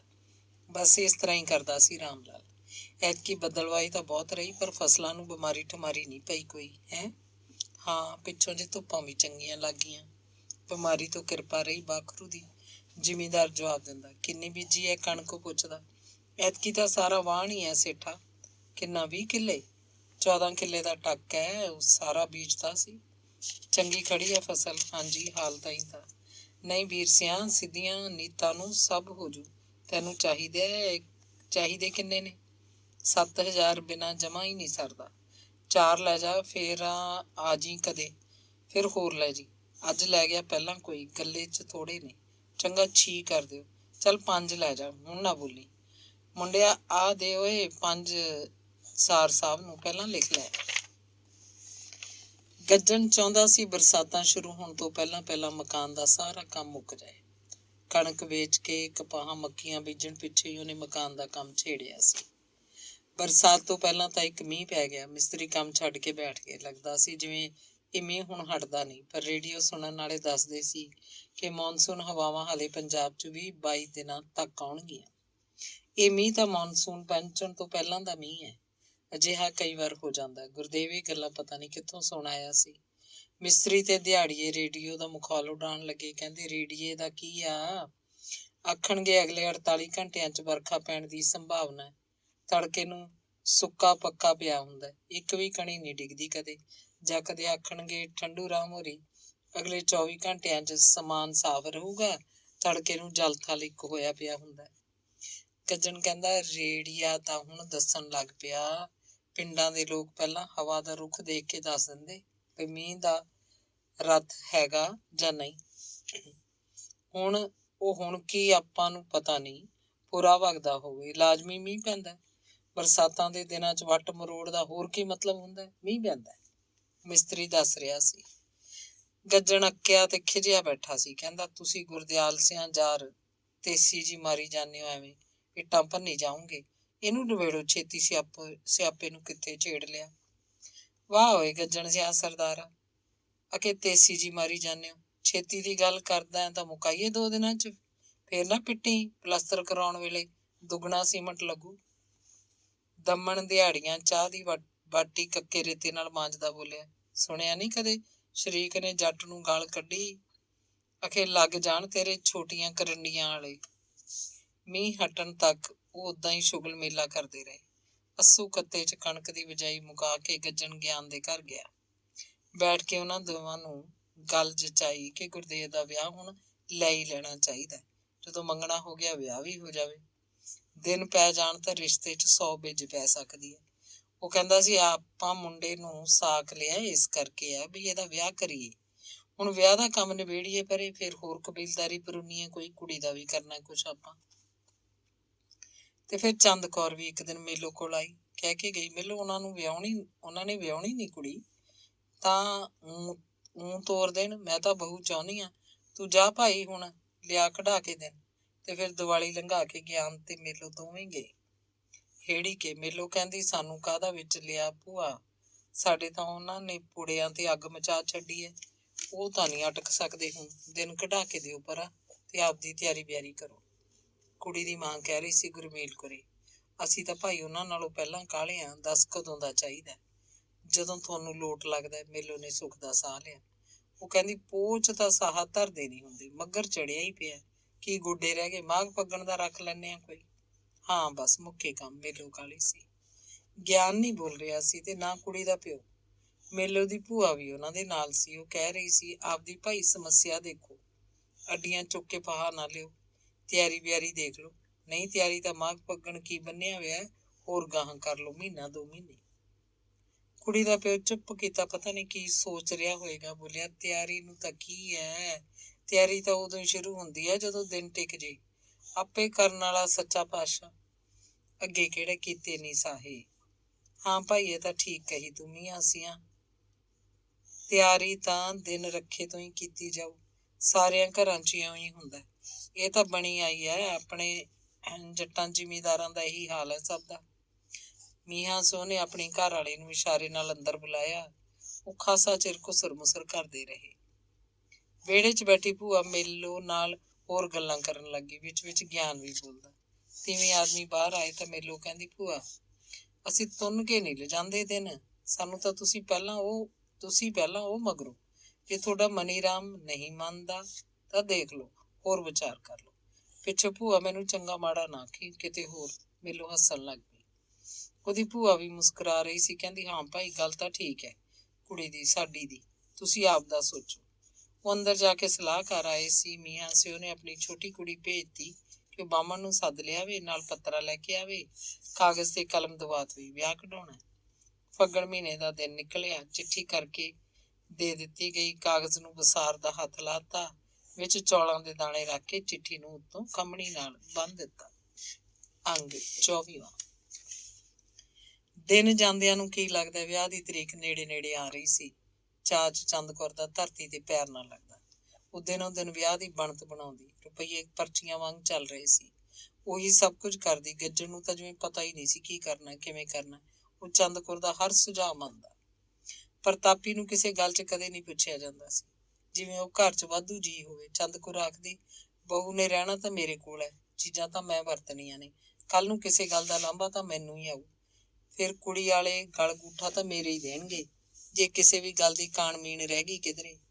ਰਾਮ ਲਾਲ ਆੜ੍ਹਤੀਆ ਇੱਕ ਦਿਨ ਜੋਗੀਪੁਰ ਆਇਆ ਤੇ ਖਾਸਾ ਚਿਰ ਗੱਜਣ ਦੇ ਘਰ ਬੈਠਾ ਰਿਹਾ। ਗੱਜਣ ਘਰ ਹੀ ਸੀ। ਇਹਨਾਂ ਦਿਨਾਂ 'ਚ ਵੇਹਲ ਹੁੰਦੀ ਹੈ, ਖੇਤਾਂ 'ਚ ਕੋਈ ਖਾਸ ਕੰਮ ਨਹੀਂ ਹੁੰਦਾ। ਉਹ ਇੱਧਰ ਉੱਧਰ ਦੀਆਂ ਗੱਲਾਂ ਕਰਦੇ ਰਹੇ। ਅਸਲ 'ਚ ਉਹਨਾਂ ਦੇ ਘਰਾਂ ਦੀ ਉਗਰਾਹੀ ਨੂੰ ਆਇਆ ਸੀ, ਜਿਹੜੇ ਪੈਸਿਆਂ ਨੂੰ ਘੇਸਣ ਮਾਰੀ ਬੈਠੇ ਸੀ ਤੇ ਮੰਡੀ ਉਹਦੀ ਦੁਕਾਨ ਤੇ ਨਹੀਂ ਜਾਂਦੇ ਸੀ। ਕਣਕ ਦੀ ਫਸਲ ਨੇੜੇ ਆ ਰਹੀ ਸੀ ਤੇ ਉਹਨਾਂ ਘਰਾਂ ਨੂੰ ਯਾਦ ਕਰਾਉਣ ਆਇਆ ਸੀ। ਉਹ ਹਰ ਘਰ ਗਿਆ, ਗੁੱਸੇ ਹੋ ਕੇ ਨਹੀਂ ਬੋਲਿਆ। ਘਰ ਦੀ ਸੁੱਖ ਸਾਂਦ ਪੁੱਛਦਾ, ਫਸਲਬਾੜੀ ਦਾ ਪਤਾ ਲੈਂਦਾ, ਕਿਸੇ ਬਾਬੇ ਦਾ ਹਾਲ ਚਾਲ ਪੁੱਛਦਾ, ਕਿਸੇ ਹਾਣੀ ਬੰਦੇ ਨੂੰ ਚਹੇਟ ਕਰਦਾ, ਨਿੱਕਿਆਂ ਨੂੰ ਮਾਂ ਦੀ ਗਾਲ ਕੱਢਦਾ, ਕਿਸੇ ਨੂੰ ਤਾਈ, ਕਿਸੇ ਨੂੰ ਚਾਚੀ, ਭਰਜਾਈ ਲੱਗਦੀ ਤੀਵੀਂ ਨੂੰ ਗੁੱਝੀ ਮਸ਼ਕਰੀ ਕਰਦਾ। ਘਰਾਂ 'ਚ ਤੁਰਿਆ ਫਿਰਦਾ, ਮਲਵੀ ਜੀ ਜੀਭ ਨਾਲ ਇੱਕ ਗੱਲ ਕੰਨਾਂ ਸੇਰੀ ਜ਼ਰੂਰ ਕੱਢ ਦਿੰਦਾ ਵੀ ਐਤਕੀ ਹਾੜੀ ਨੂੰ ਥੋੜਾ ਘਣਾ ਝੜਿਓ ਭਾਈ, ਨਹੀਂ ਪੈਸੇ ਦਾ ਵਿਆਜ ਤਾਂ ਖੱਬਲ ਵਾਂਗੂ ਸੂਈ ਜਾਂਦਾ। ਤੂੰ ਹੀ ਔਖਾ ਹੋਏਗਾ, ਨਾਲ ਦੀ ਨਾਲ ਮੁੱਕਦਾ ਰਹੇ ਤਾਂ ਨਾਲੇ ਤੂੰ ਸੁਖਾਲਾ ਨਾਲੇ ਮੈਂ ਸੁਖਾਲਾ, ਗਾਹਾਂ ਨੂੰ ਵੀ ਵਰਤਦੇ ਰਹਿ ਜਾਈਏ। ਗੱਜਣ ਉਹਨੂੰ ਕਹਿਣ ਲੱਗਾ, ਚੱਲ ਸੇਠਾ, ਖੇਤ ਲੈ ਚੱਲ, ਸਾਗ ਸੱਤੂ ਲੈ ਜੀ ਕੋਈ ਛਾਣੀ ਵਾਸਤੇ। ਰਾਮ ਲਾਲ ਇਹੀ ਚਾਹੁੰਦਾ ਸੀ। ਕਹਿੰਦਾ, ਚੱਲ ਫਿਰ, ਪਿੰਡ 'ਚ ਤਾਂ ਮੈਂ ਜਾ ਆਇਆ ਸਾਰੇ, ਸਾਗ ਲੈ ਜੂੰਗਾ, ਰੁੱਤ ਦਾ ਮੇਵਾ ਹੈ, ਨਾਲੇ ਆਪਣੇ ਖੇਤਾਂ ਦਾ ਚੰਗਾ ਹੁੰਦਾ ਸਾਗ। ਉਸੇ ਗਲੀਆਂ 'ਚ ਵੇਚਣ ਆਉਂਦੀਆਂ ਸੈਂਸਣਾ ਤਾਂ ਬੂਸੇ ਕੱਖ ਦੇ ਜਾਂਦੀਆਂ ਨੇ, ਜਿਨ੍ਹਾਂ ਨੂੰ ਪਸ਼ੂ ਵੀ ਨਾ ਖਾਣ। ਰਿੱਝਣ 'ਚ ਹੀ ਨਹੀਂ ਆਉਂਦਾ, ਪਤਾ ਨਹੀਂ ਕਿੱਥੋਂ ਲਿਆਉਂਦੀਆਂ ਨੇ। ਚੱਲ ਉੱਠ ਫਿਰ, ਉੱਥੇ ਹੀ ਮੈਂ ਤਾਂ ਸੜਕ ਨੂੰ ਹੋ ਜੂ, ਕੋਈ ਤਾਂਗਾ ਮਿਲ ਜੂ ਮੰਡੀ ਨੂੰ, ਬਥੇਰੇ ਮਿਲ ਜਾਂਦੇ ਨੇ ਤਾਂਗੇ ਵੀ। ਕੱਸੀ ਵਾਲੇ ਖੇਤ ਰਾਮ ਲਾਲ ਨੇ ਜਾ ਕੇ ਦੇਖਿਆ। ਗੱਜਣ ਦੀ 16 ਦੀ 16 ਕਿੱਲੇ ਕਾਲੀ ਘੱਟ ਵਰਗੀ ਕਣਕ ਇੰਨੀ ਜੰਮੀ ਖੜੀ ਸੀ, ਚਾਹੇ ਇੱਕ ਪਾਸਿਓਂ ਥਾਲੀ ਤਿਰਛਵੀਂ ਵਗਾ ਕੇ ਮਾਰੋ, ਦੂਰ ਤੱਕ ਕਾਤਰੀ ਵਾਂਗ ਤੈਰਦੀ ਤੁਰੀ ਜਾਊਗੀ। ਕੁਝ ਸਾਲ ਪਹਿਲਾਂ ਗੱਜਣ ਨੇ ਟਿੱਬੇ ਕਰਾ ਲਏ ਸੀ। ਹੁਣ 16 ਦੀ 16 ਪੱਧਰ ਧਰਤੀ ਸੀ, ਸਾਰੀ ਨੂੰ ਪਾਣੀ ਲੱਗਦਾ। ਪਾਣੀਆਂ ਖੁਸ਼ ਹੋ ਗਿਆ, ਕਹਿੰਦਾ, ਲੈ ਵੀ ਗੱਜਣ ਸਿਆ ਸਰਦਾਰਾ, ਵਿਆਹ ਨੂੰ ਜਿੰਨੇ ਮਰਜ਼ੀ ਚੱਕ ਲਈ, ਐਤਕੀ ਤੇਰਾ ਕੰਮ ਸੂਤ ਹੈ, ਐਤਕੀ ਨਹੀਂ ਮਾਰ ਖਾਂਦਾ ਤੂੰ। ਕਿਹੜਾ ਸਾਗ, ਉਹ ਤਾਂ ਜੱਟ ਦੀ ਫਸਲ ਦੇਖਣ ਗਿਆ ਸੀ। ਕੱਸੀ ਵਾਲੇ ਖੇਤ ਖੂਹ ਲਾ ਕੇ ਹਲਟ ਲਾ ਦਿੱਤਾ ਗਿਆ ਸੀ। ਹਲਟ ਉੱਤੋਂ ਬਲਦ ਜੁੜਦੇ, ਕਦੇ ਊਠ। ਬਹੁਤ ਫਾਇਦਾ ਸੀ ਹਲਟ ਦਾ। ਫਸਲ ਪਾਣੀ ਕੰਨਿਓ ਮਰਦੀ ਨਹੀਂ ਸੀ। ਨਹੀਂ ਤਾਂ ਪਹਿਲਾਂ ਕਿਸੇ ਸਾਲ ਫਸਲ ਖੜੀ ਸੁੱਕ ਜਾਂਦੀ। ਕੱਸੀ ਦਾ ਪਾਣੀ ਆਉਂਦਾ ਹੀ ਨਹੀਂ ਸੀ। ਕੱਸੀ ਦਾ ਕੋਈ ਬੰਨ ਚੱਪਾ ਨਹੀਂ ਸੀ। ਜਿਸ ਸਾਲ ਚਾਨਣ ਮਰਿਆ, ਖੂਹ ਦਾ ਕੰਮ ਅੱਧ ਵਿਚਕਾਰ ਰਹਿ ਗਿਆ ਸੀ। ਕੁਝ ਦਿਨਾਂ ਤੱਕ ਤਾਂ ਗੱਜਣ ਨੂੰ ਸੁੱਝਦਾ ਨਹੀਂ ਸੀ ਕਿ ਕੀ ਕੀਤਾ ਜਾਏ, ਤੇ ਫਿਰ ਚਾਨਣ ਦੇ ਲੰਮੇ ਗਮ 'ਚ ਖੂਹ ਦਾ ਕੰਮ ਵੀ ਲੰਮਾ ਪੈ ਗਿਆ। ਤੇ ਫਿਰ ਸਮਾਂ ਪਾ ਕੇ ਹਲਟਾਂ ਦੇ ਕੰਮ ਬੰਦ ਹੋਣ ਲੱਗੇ ਸੀ। ਇੰਜਣ ਆ ਗਏ, ਖੂਹਾਂ 'ਚ ਬੁਜਲੀਆਂ ਲਾਈਆਂ ਗਈਆਂ। ਖੂਹ ਦੇ ਪਾਣੀ 'ਚ ਪੰਪਿੰਗ ਸੈੱਟ ਇੰਜਣ ਨਾਲ ਚੱਲਦਾ। ਪੀਟਰ ਇੰਜਣ ਉਹਨਾਂ ਦਿਨਾਂ 'ਚ ਹੀ ਮਸ਼ਹੂਰ ਹੋਇਆ। ਫਿਰ ਤਾਂ ਨਵੇਂ ਢੰਗ ਤਰੀਕੇ ਆਉਣ ਲੱਗੇ। ਖੂਹ ਦੀ ਲੋੜ ਹੀ ਨਹੀਂ ਸੀ, ਸਿੱਧਾ ਹੀ ਧਰਤੀ 'ਚ ਬੋਰ ਕਰ ਲਿਆ ਜਾਂਦਾ। ਫਿਰ ਨਲਕੇ ਪਾ ਕੇ ਧਰਤੀ ਇੰਜਣ ਨਾਲ ਪੱਖਾ ਫਿੱਟ ਹੋ ਜਾਂਦਾ। ਪਾਣੀ ਡੂੰਘਾ ਹੁੰਦਾ ਤਾਂ ਪੱਖਾ ਲਾਉਣ ਲਈ ਟੋਆ ਪੁੱਟ ਲੈਂਦੇ। ਕਪਲਿੰਗ ਦੀ ਥਾਂ ਇੰਜਣ ਦੀ ਪੁਲੀ ਤੋਂ ਪੱਖੇ ਦੀ ਪੁਲੀ ਤੱਕ ਪਟਾ ਚੜ੍ਹਦਾ। ਅਜਿਹਾ ਜ਼ਮਾਨਾ ਵੀ ਆਇਆ, ਨਲਕੇ ਮਹਿੰਗੇ ਪੈਂਦੇ, ਫਿਲਟਰਾਂ ਨਾਲ ਸਰਨ ਲੱਗ ਪਿਆ। ਗੱਜਰ ਨੇ ਹਲਟ ਪੁੱਟ ਦਿੱਤਾ ਸੀ। ਟੋਆ ਪੁੱਟ ਕੇ ਤੇ ਥੱਲੇ ਪੱਕਾ ਫਾਊਂਡੇਸ਼ਨ ਬਣਾ ਕੇ ਪੀਟਰ ਇੰਜਣ ਦੇ ਨਾਲ ਹੀ ਪੱਖਾ ਫਿੱਟ ਕਰਤਾ। ਖੂਹ 'ਚ ਬਿਜਲੀ ਲਵਾ ਲਈ। ਪੱਖੇ ਤੋਂ ਖੂਹ ਦੇ ਪਾਣੀ ਤੱਕ ਕਾਫੀ ਡੂੰਘਾ ਨਲਕਾ ਸੁੱਟ ਲਿਆ। ਇੰਜਣ ਚੱਲਦਾ ਤਾਂ ਕੱਸੀ ਦੇ ਵੱਡੇ ਮੋਗੇ ਜਿੰਨਾ ਪਾਣੀ ਡਿੱਗਦਾ। ਬਾਹਮਣ ਵਾਲੇ 4 ਕਿੱਲਿਆਂ 'ਚੋਂ ਕੱਖ ਪੱਠਾ ਬੀਜ ਲੈਂਦਾ। ਚਰੀ ਮੱਕੀ ਹੋ ਜਾਂਦੀ। ਇੱਕ ਬੀਜਦਾ ਕਿੱਲਾ, ਅੱਧ ਕਿੱਲਾ। ਸਾਰਾ ਸਾਲ ਗੁੜ ਮੁੱਕਦਾ ਨਹੀਂ ਸੀ। ਇਸ 4 ਕਿੱਲੇ ਨੂੰ ਕੱਸੀ ਦਾ ਪਾਣੀ ਲੱਗਦਾ ਸੀ। ਨਾਲੇ ਦੂਜੇ ਘਰ ਦਾ ਇੰਜਣ ਸੀ। ਉਹਨਾਂ ਦੇ ਉਹ ਮੁੱਲ ਦਾ ਪਾਣੀ ਮਿਲ ਜਾਂਦਾ ਜਦੋਂ ਵੀ ਲੋੜ ਹੁੰਦੀ। ਮਾੜੂ ਦਲਿਤ ਸੀਰ ਛੱਡ ਗਿਆ ਤਾਂ ਗੱਜਣ ਨੇ ਹੋਰ ਸੀਰੀ ਰਲਾ ਲਿਆ। 3-4 ਸਾਲ ਲਾ ਕੇ ਉਹ ਵੀ ਛੱਡ ਗਿਆ। ਹੁਣ ਗੱਜਣ ਨਾਲ ਛੋਟਾ ਦਲਿਤ ਸੀਰੀ ਸੀ। ਇਹ ਕਈ ਸਾਲਾਂ ਤੋਂ ਸੀ। ਸੀਰੀਆਂ ਸਾਂਝੀਆਂ ਦੇ ਆਪਣੇ ਝਗੜੇ ਝੇੜੇ। ਕੋਈ ਜੱਟ ਕੰਮ 'ਚ ਬਹੁਤਾ ਤੰਗ ਕਰਦਾ ਜਾਂ ਹਿੱਸੇ ਦੇ ਦਾਣੇ ਘੱਟ ਆਉਂਦੇ ਤਾਂ ਉਹ ਛੱਡ ਜਾਂਦੇ। ਸੀਰ ਦੇ ਪੇਸ਼ਗੀ ਪੈਸੇ ਲੈਂਦਾ ਉਹ। ਅਗਲੇ ਸਾਲ ਸੀਰੀ ਹੋਰ ਪੈਸੇ ਮੰਗਦਾ। ਉਹਦੀਆਂ ਆਪਣੀਆਂ ਜ਼ਰੂਰਤਾਂ ਸੀ, ਆਪਣੀ ਕਬੀਲਦਾਰੀ ਹੁੰਦੀ। ਰੌਲਾ ਪੈਂਦਾ ਸੀਰ ਦੇ ਪੈਸੇ ਨਾ ਮੋੜਨ ਕਰਕੇ, ਤੇ ਦਲਿਤ ਟਾਲ ਮਟੋਲ ਕਰਦਾ। ਪੈਸੇ ਤਾਂ ਉਹ ਖਰਚ ਚੁੱਕਿਆ ਹੁੰਦਾ, ਪੈਸੇ ਉਹਦੇ ਕੋਲ ਕਿੱਥੇ ਹੁੰਦੇ ਸੀ। ਜੱਟ ਤੇ ਸੀਰੀ ਦਾ ਰਿਸ਼ਤਾ ਬੜਾ ਨਾਜ਼ੁਕ ਸੀ, ਪਰ ਟੁੱਟ ਜੱਟ ਨੂੰ ਸੀਰੀ ਬਗੈਰ ਨਹੀਂ ਸਰਦਾ ਸੀ, ਤੇ ਨਾ ਸੀਰੀ ਨੂੰ ਜੱਟ ਬਗੈਰ। ਦਲਿਤਾਂ ਦੇ ਬਹੁਤੇ ਘਰ ਜੁੱਤੀਆਂ ਸਿਉਣ ਦਾ ਕੰਮ ਛੱਡ ਚੁੱਕੇ ਸੀ। ਇਸ ਕੰਮ 'ਚ ਬੁਰਾ ਨਹੀਂ ਪੈਂਦਾ ਸੀ, ਉਧਾਰ ਪੈ ਜਾਂਦਾ। ਖੇਤੀ ਦੇ ਕੰਮ 'ਚ ਨਫਾ ਸੀ। ਸਾਰਾ ਸਾਲ ਜੱਟ ਦੇ ਖੇਤ 'ਚ ਕੁਝ ਖਾਣ ਨੂੰ ਆਉਂਦਾ ਰਹਿੰਦਾ। ਸੋ ਜਦੋਂ ਉਹਨਾਂ ਦਾ ਜੀਵਨ ਖੇਤੀ ਤੇ ਨਿਰਭਰ ਹੋ ਕੇ ਰਹਿ ਗਿਆ, ਆਪਣੀ ਜ਼ਮੀਨ ਨਹੀਂ ਹੁੰਦੀ, ਉਹ ਜੱਟ ਉੱਤੇ ਹੀ ਆਸਰਾ ਰੱਖਦੇ। ਸੀਰ ਕੀਤੇ ਬਗੈਰ ਸਰਦਾ ਨਹੀਂ ਸੀ। ਇੱਕ ਜੱਟ ਨਹੀਂ ਤਾਂ ਦੂਜਾ ਜੱਟ। ਏਦਾਂ ਹੀ ਜੱਟ ਇਕੱਲਾ ਖੇਤੀ ਦਾ ਸਾਰਾ ਕੰਮ ਨਿਬੇੜ ਨਾ ਸਕਦਾ।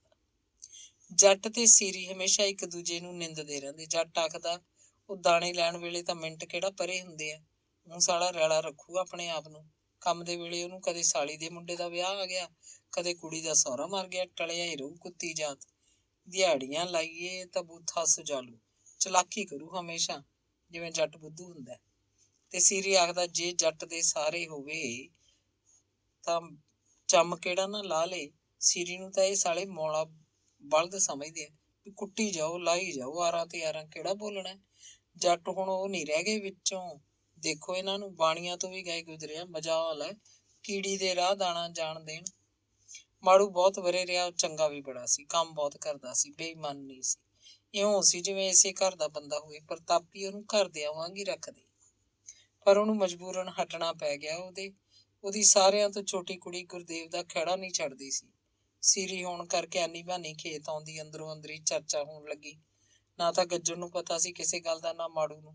ਪਹੁੰਚੀ ਤਾਂ ਪਹੁੰਚੀ ਗੱਲ ਮਾੜੂ ਦੀ ਤੀਵੀਂ ਕੋਲੋਂ। ਪ੍ਰਤਾਪੀ ਕੋਲ ਆਈ। ਪ੍ਰਤਾਪੀ ਨੇ ਫਿਕਰ ਕੀਤਾ, ਗੁਰਦੇਵ ਨੂੰ ਗੁੱਝੀਆਂ ਫਟਕਾਰਾਂ ਪਾਈਆਂ। ਫੇਰ ਤਾਂ ਪ੍ਰਤਾਪੀ ਨੂੰ ਵੀ ਤੀਵੀਆਂ ਬੋਲੀਆਂ ਮਾਰਨ ਲੱਗੀਆਂ। ਪ੍ਰਤਾਪੀ ਨੇ ਸਿਆਣਪ ਕੀਤੀ, ਹਾੜੀ ਦੇ ਦਾਣੇ ਪਿੜਾਂ 'ਚ ਸੀ। ਉਹਨੇ ਮਾੜੂ ਦੀ ਤੀਵੀਂ ਨੂੰ ਘਰ ਜਾ ਕੇ ਆਖਤਾ, ਤੁਸੀਂ ਭਾਈ ਐਤਕੀ ਸੀਰ ਹੀ ਛੱਡ ਦਿਓ। ਤੂੰ ਕੁੜੀ ਨੂੰ ਕਿੰਨਾ ਰੋਕ, ਚਰਚਾ ਤਾਂ ਫੇਰ ਵੀ ਹੋਈ ਜਾਂਦੀ ਹੈ। ਬਰਾਬਰ ਦੇ ਪੁੱਤ ਨੂੰ ਹੁਣ ਮੈਂ ਕਿਵੇਂ ਸਮਝਾਵਾਂ। ਕੱਲ ਨੂੰ ਕੋਈ ਹੋਰ ਕਹਾਣੀ ਵਿਗੜ ਗਈ ਤਾਂ ਆਪ ਦੋਵੇਂ ਧਿਰਾਂ ਮਾਰੇ ਜਾਵਾਂਗੇ। ਫਿਰ ਸੀਰੀ ਰਲਿਆ ਖੇਤਾ। ਖੇਤੇ ਨੂੰ ਕਸੂਤੀ ਵਾਣ ਸੀ। ਗਲ ਕਾਲੀ ਡੋਰ 'ਚ ਸੋਨੇ ਦੀ ਤਵੀਤੀ ਪਾ ਕੇ ਰੱਖਦਾ। ਅੱਖਾਂ 'ਚ ਸੁਰਮਾ ਨਹੀਂ ਕੱਢਦਾ ਸੀ। ਤਿੱਖੇ ਨੈਣ ਨਕਸ਼, ਰੰਗ ਦਾ ਕਾਲਾ, ਸੇਲੀਆਂ ਪੁੱਟ ਕੇ ਰੱਖਦਾ। ਮੋਚਨੇ ਨਾਲ ਗੁੱਝੀਆਂ ਬਦਮਾਸ਼ੀਆਂ ਕਰਦਾ। ਉਹ ਕਿਸੇ ਨਾਲ ਵੀ ਸੀਰੀ ਰਲਦਾ, ਕੁਝ ਸਾਲਾਂ ਬਾਅਦ ਉਹਦੀ ਕਰਤੂਤ ਖਿੰਡਣ ਲੱਗਦੀ। ਜੱਟ 50 ਮਾਰਦਾ, ਜੁੱਤੀਆਂ ਤੇ ਸੀਰ ਤੋਂ ਹਟਾ ਦਿੰਦਾ, ਪਰ ਉਹਦੀ ਆਦਤ ਜਾਂਦੀ ਨਹੀਂ ਸੀ। ਹਰ ਥਾਂ ਇਹੀ ਕਰਤੂਤ ਖੰਡਾਉਂਦਾ। ਉਹਨੂੰ 2 ਸਾਲ ਹੋਏ ਸੀ। ਉਹ ਚੰਦ ਤੇ ਅੱਖ ਰੱਖਣ ਲੱਗ ਗਿਆ। ਤੀਜਾ ਵਰਾਟ ਤਾਂ ਗੱਜਣ ਨੇ ਸ਼ੱਕ 'ਚ ਹੀ ਲੰਘਾਤਾ। ਜਦੋਂ ਉਹਨੇ ਅੱਖੀਂ ਦੇਖ ਲਿਆ ਤਾਂ ਚੌਥੇ ਸਾਲ ਉਹਦਾ ਸੀਰ ਅੱਧ ਵਿਚਕਾਰੋਂ ਛੁਡਾਤਾ। ਪਾਲੀ 2-3 ਸਾਲਾਂ ਤੋਂ ਵੱਧ ਨਹੀਂ ਕੱਟਦਾ ਸੀ। ਉਹ ਸਾਲ ਭਰ ਦੇ ਇਕੱਠੇ ਪੈਸੇ ਪਹਿਲਾਂ ਲੈਂਦਾ, ਹੱਥ ਨੋਗਣ ਦੀ ਰੋਟੀ ਟੁੱਕ ਨਾਲ ਹੁੰਦਾ, ਤੜਕੇ ਦੇ ਪਿਛਲੇ ਪਹਿਰ ਦੀ ਚਾਹ ਵੀ, ਰਾਤ ਨੂੰ ਤੌੜੀ ਦਾ ਦੁੱਧ। ਉਹਦਾ ਕੰਮ ਮੱਝਾਂ ਨੂੰ ਖੇਤ ਲੈ ਜਾਣਾ, ਤੜਕੇ ਹੱਥ ਨੇ ਸਾਰੇ ਪਸ਼ੂਆਂ ਨੂੰ ਪਾਣੀ ਪਿਆਉਣਾ, ਖੁਰਲੀਆਂ 'ਚ ਕੱਖ ਪਾਉਣੇ। ਉਮਰ ਦਾ ਥੋੜ੍ਹਾ ਉਡਾਰ ਹੁੰਦਾ ਤਾਂ ਸੰਨੀ ਵੀ ਕਰਦਾ। ਤਾਂ ਜਦ ਕੋਈ ਪਾਲੀ ਹਲ ਦਾ ਮੁੰਨਾ ਫੜਨ ਜੋਗਾ ਹੋ ਜਾਂਦਾ ਤਾਂ ਉਹਦਾ ਪਿਓ ਉਹਨੂੰ ਪਾਲੀ ਦੇ ਕੰਮ ਤੋਂ ਹਟਾ ਲੈਂਦਾ, ਕਿਸੇ ਹੋਰ ਜੱਟ ਨਾਲ ਉਹਦਾ ਸੀਰ ਕਰ ਦਿੰਦਾ। ਇਹਨਾਂ ਦਿਨਾਂ 'ਚ ਗੱਜਣ ਨਾਲ ਇੱਕ 12-13 ਸਾਲ ਦਾ ਮੁੰਡਾ ਸੀ, ਦਲਿਤਾਂ ਦੇ ਵਿਹੜੇ 'ਚ ਹੀ। ਆਤਮਾ ਨਾਂ ਸੀ ਉਹਦਾ। ਸੀਰੀਆਂ ਪਾਲੀਆਂ ਲਈ ਪ੍ਰਤਾਪੀ ਵਾਂਗ ਚੰਦਕੌਰ ਦਾ ਸੁਭਾਅ ਵੀ ਚੰਗਾ ਸੀ। ਉਹ ਖਾਣ ਪੀਣ ਨੂੰ ਪੂਰਾ ਦਿੰਦੀ, ਦਰਿਆਂਤ ਨਹੀਂ ਰੱਖਦੀ ਸੀ ਤੇ ਤਿਉਹਾਰ ਵੇਲੇ ਦਿਨ ਘਰ ਲਿਜਾਣ ਨੂੰ ਦੇ ਦਿੰਦੀ। ਵਿਆਹ ਦੀ ਹੋਰ ਸਾਰੀ ਤਿਆਰੀ ਕਰਨ ਬਾਅਦ ਹੁਣ ਸਿਰਫ 3 ਗੱਲਾਂ ਰਹਿ ਗਈਆਂ: ਬਹੂ ਵਾਸਤੇ ਵਰੀ ਦੇ ਕੱਪੜੇ ਤੇ ਗਹਿਣੇ, ਤੀਜੀ ਵੱਡੀ ਗੱਲ ਹਲਵਾਈ। ਗੱਜਣ ਤੇ ਗਿਆਨ ਇੱਕ ਦਿਨ ਮੰਡੀ ਗਏ, ਹਲਵਾਈ ਨੂੰ ਸਾਈ ਫੜਾ ਆਏ। ਇਹ ਹਲਵਾਈ ਪਹਿਲਾਂ ਵੀ ਜੋਗੀਪੁਰ ਦੇ ਸਾਹੇ ਭੁਗਤਾਉਂਦਾ ਰਹਿੰਦਾ ਸੀ। ਉਹਦੇ ਕੋਲ ਗਾਂ ਕਈ ਕਾਰੀਗਰ ਸੀ। ਗਹਿਣੇ ਬਣਵਾਉਣ ਲਈ ਚੰਦਕੌਰ ਗਿਆਨ ਦੀ ਬਹੂ ਮੇਲੋ ਨੂੰ ਨਾਲ ਲੈ ਕੇ ਗਈ। ਗੱਜਣ ਵੀ ਗਿਆ। ਮੰਡੀਓਂ ਉਹਨਾਂ ਨੇ ਰਾਮ ਲਾਲ ਨੂੰ ਲੈ ਲਿਆ। ਨਮੂਨੇ ਦੇਖ ਚੰਦਕੌਰ ਨੇ ਮੇਲੋ ਨੂੰ ਸਲਾਹ ਕਰਕੇ ਸਾਰੇ ਗਹਿਣੇ ਤੇ ਉਹਨਾਂ ਦਾ ਅੱਡ ਅੱਡ ਵਜ਼ਨ ਦੱਸਦਾ। ਘਰੋਂ ਕੋਈ ਸੋਨਾ ਨਹੀਂ ਦਿੱਤਾ ਗਿਆ। ਨਵੀਂ ਬਣੀ ਕੁੱਲ ਚੀਜ਼। ਸੋਨੇ ਦਾ ਭਾਅ ਟਿਕਿਆ ਹੋਇਆ ਸੀ, ਕਈ ਮਹੀਨਿਆਂ ਤੋਂ ਇੱਕੋ ਹੀ ਸੀ। ਚੰਦਕੌਰ ਕਹਿ ਰਹੀ ਸੀ, ਲੈ ਮੇਲੋ, ਹੁਣ ਬਣਵਾ ਲੈ ਜੋ ਬਣਵਾਉਣਾ, ਕੱਲ ਨੂੰ ਇਹ ਲਾਂਭਾ ਨਾ ਮਿਲੇ ਵੀ ਬਹੂ ਨੂੰ ਆਹ ਨਹੀਂ ਢੋਇਆ, ਉਹ ਨਹੀਂ ਢੋਇਆ। ਮੇਲੋ ਕਹਿੰਦੀ, ਇਹ ਤਾਂ ਦਿਖਾਵਾ ਹੁੰਦਾ ਹੈ, ਨਾਮਾ ਜਾਦੀ ਹੈ ਇੱਕ, ਕਿੰਨਾ ਪਾ ਦੇ, ਆਖਰ ਨੂੰ ਤਾਂ ਆਪਦੇ ਘਰ ਹੀ ਜਾਣਾ ਹੁੰਦਾ। ਨਾ, ਇਹ ਗੱਲ ਤਾਂ ਨਹੀਂ ਮੇਲੋ ਭਾਈ, ਜਿਹੜਾ ਇਸ ਬਹੂ ਨੂੰ ਪਾ ਦਿਆਂਗੇ ਇਹ ਤਾਂ ਇਹਦੇ ਕੋਲ ਹੀ ਰਹੂ ਸਾਰੀ ਉਮਰ। ਹਰਦੇਵ ਬੈਠਾ, ਉਹਦੀ ਕਿਸਮਤ ਦਾ ਉਹਦੀ ਬਹੂ ਨੂੰ ਪੈ ਜਾਊ। ਇਹ ਹੇੜੀਕਿਆਂ ਵਾਲੀ ਲੜਕੀ ਨੂੰ ਦਿੱਤਾ ਤਾਂ ਇਸੇ ਦਾ ਹੋ ਗਿਆ ਸਮਝ, ਗੱਜਣ ਆਖ ਰਿਹਾ ਸੀ। ਰਾਮ ਲਾਲ ਕਹਿੰਦਾ, ਜਿਹੜੀ ਚੀਜ਼ ਬਣ ਜੇ ਘਰ ਦੀ ਚੰਗੀ ਚੰਗੇ, ਫਿਰ ਕਿਵੇਂ ਵਰਤੀ ਰਹੂ ਤਾਂ ਘਰ 'ਚ। ਵਰੀ ਖਰੀਦਣ ਵਾਲੇ ਦਿਨ ਚੰਦਕੌਰ ਫੇਰ ਮੇਲੋ ਨੂੰ ਨਾਲ ਲੈ ਕੇ ਗਈ। ਤਲਵੰਡੀ ਤੋਂ ਭਾਨੋ ਵੀ ਆ ਗਈ। ਹੁਣ ਵਿਆਹ ਤੱਕ ਉਹਨੇ ਜੋਗੀਪੁਰੀ ਰਹਿਣਾ ਸੀ। ਉਹ ਬੀਬੀ ਨੂੰ ਵੀ ਨਾਲ ਲੈ ਗਈਆਂ। ਭਾਨੋ ਚਾਹੁੰਦੀ ਸੀ ਪ੍ਰਤਾਪੀ ਵੀ ਨਾਲ ਚੱਲੇ, ਪਰ ਉਹਨੇ ਕਿਹਾ ਨਹੀਂ। ਚੰਦਕੌਰ ਬੀਬੋ ਨੂੰ ਸ਼ਾਇਦ ਭਾਨੋ ਕਰਕੇ ਨਾਲ ਲੈ ਗਈ। ਦੁਕਾਨ ਉੱਤੇ ਜਾ ਕੇ ਬੀਬੋ ਝਾਕਦੀ ਰਹੀ, ਕੱਪੜੇ ਨੂੰ ਹੱਥ ਲਾ ਕੇ ਦੇਖ ਲੈਂਦੀ, ਪਰ ਉਹਦੀ ਸਲਾਹ ਨੂੰ ਪੁੱਛਿਆ ਕਿਸੇ ਨੇ ਨਹੀਂ। ਭਾਨੋ ਨੂੰ ਚੰਦਕੌਰ ਬਾਰ-ਬਾਰ ਪੁੱਛਦੀ, ਜਿਵੇਂ ਦਿਖਾਵਾ ਕਰਦੀ ਹੋਵੇ। ਉਸੇ ਦਿਨ ਵੀ ਗੱਜਣ ਨਾਲ ਗਿਆ, ਪਰ ਉਹ ਤਾਂ ਮੋਮੀ ਕਾਗਜ਼ ਦੇ ਲਿਫਾਫੇ 'ਚ ਨੋਟ ਕੱਢ ਕੇ ਦੇਣ ਦਾ ਭਾਈਵਾਲ ਸੀ। ਉਹ ਬੋਲਿਆ ਚਾਲਿਆ ਕੁਛ ਨਹੀਂ ਸੀ। ਧੰਨਵਾਦ।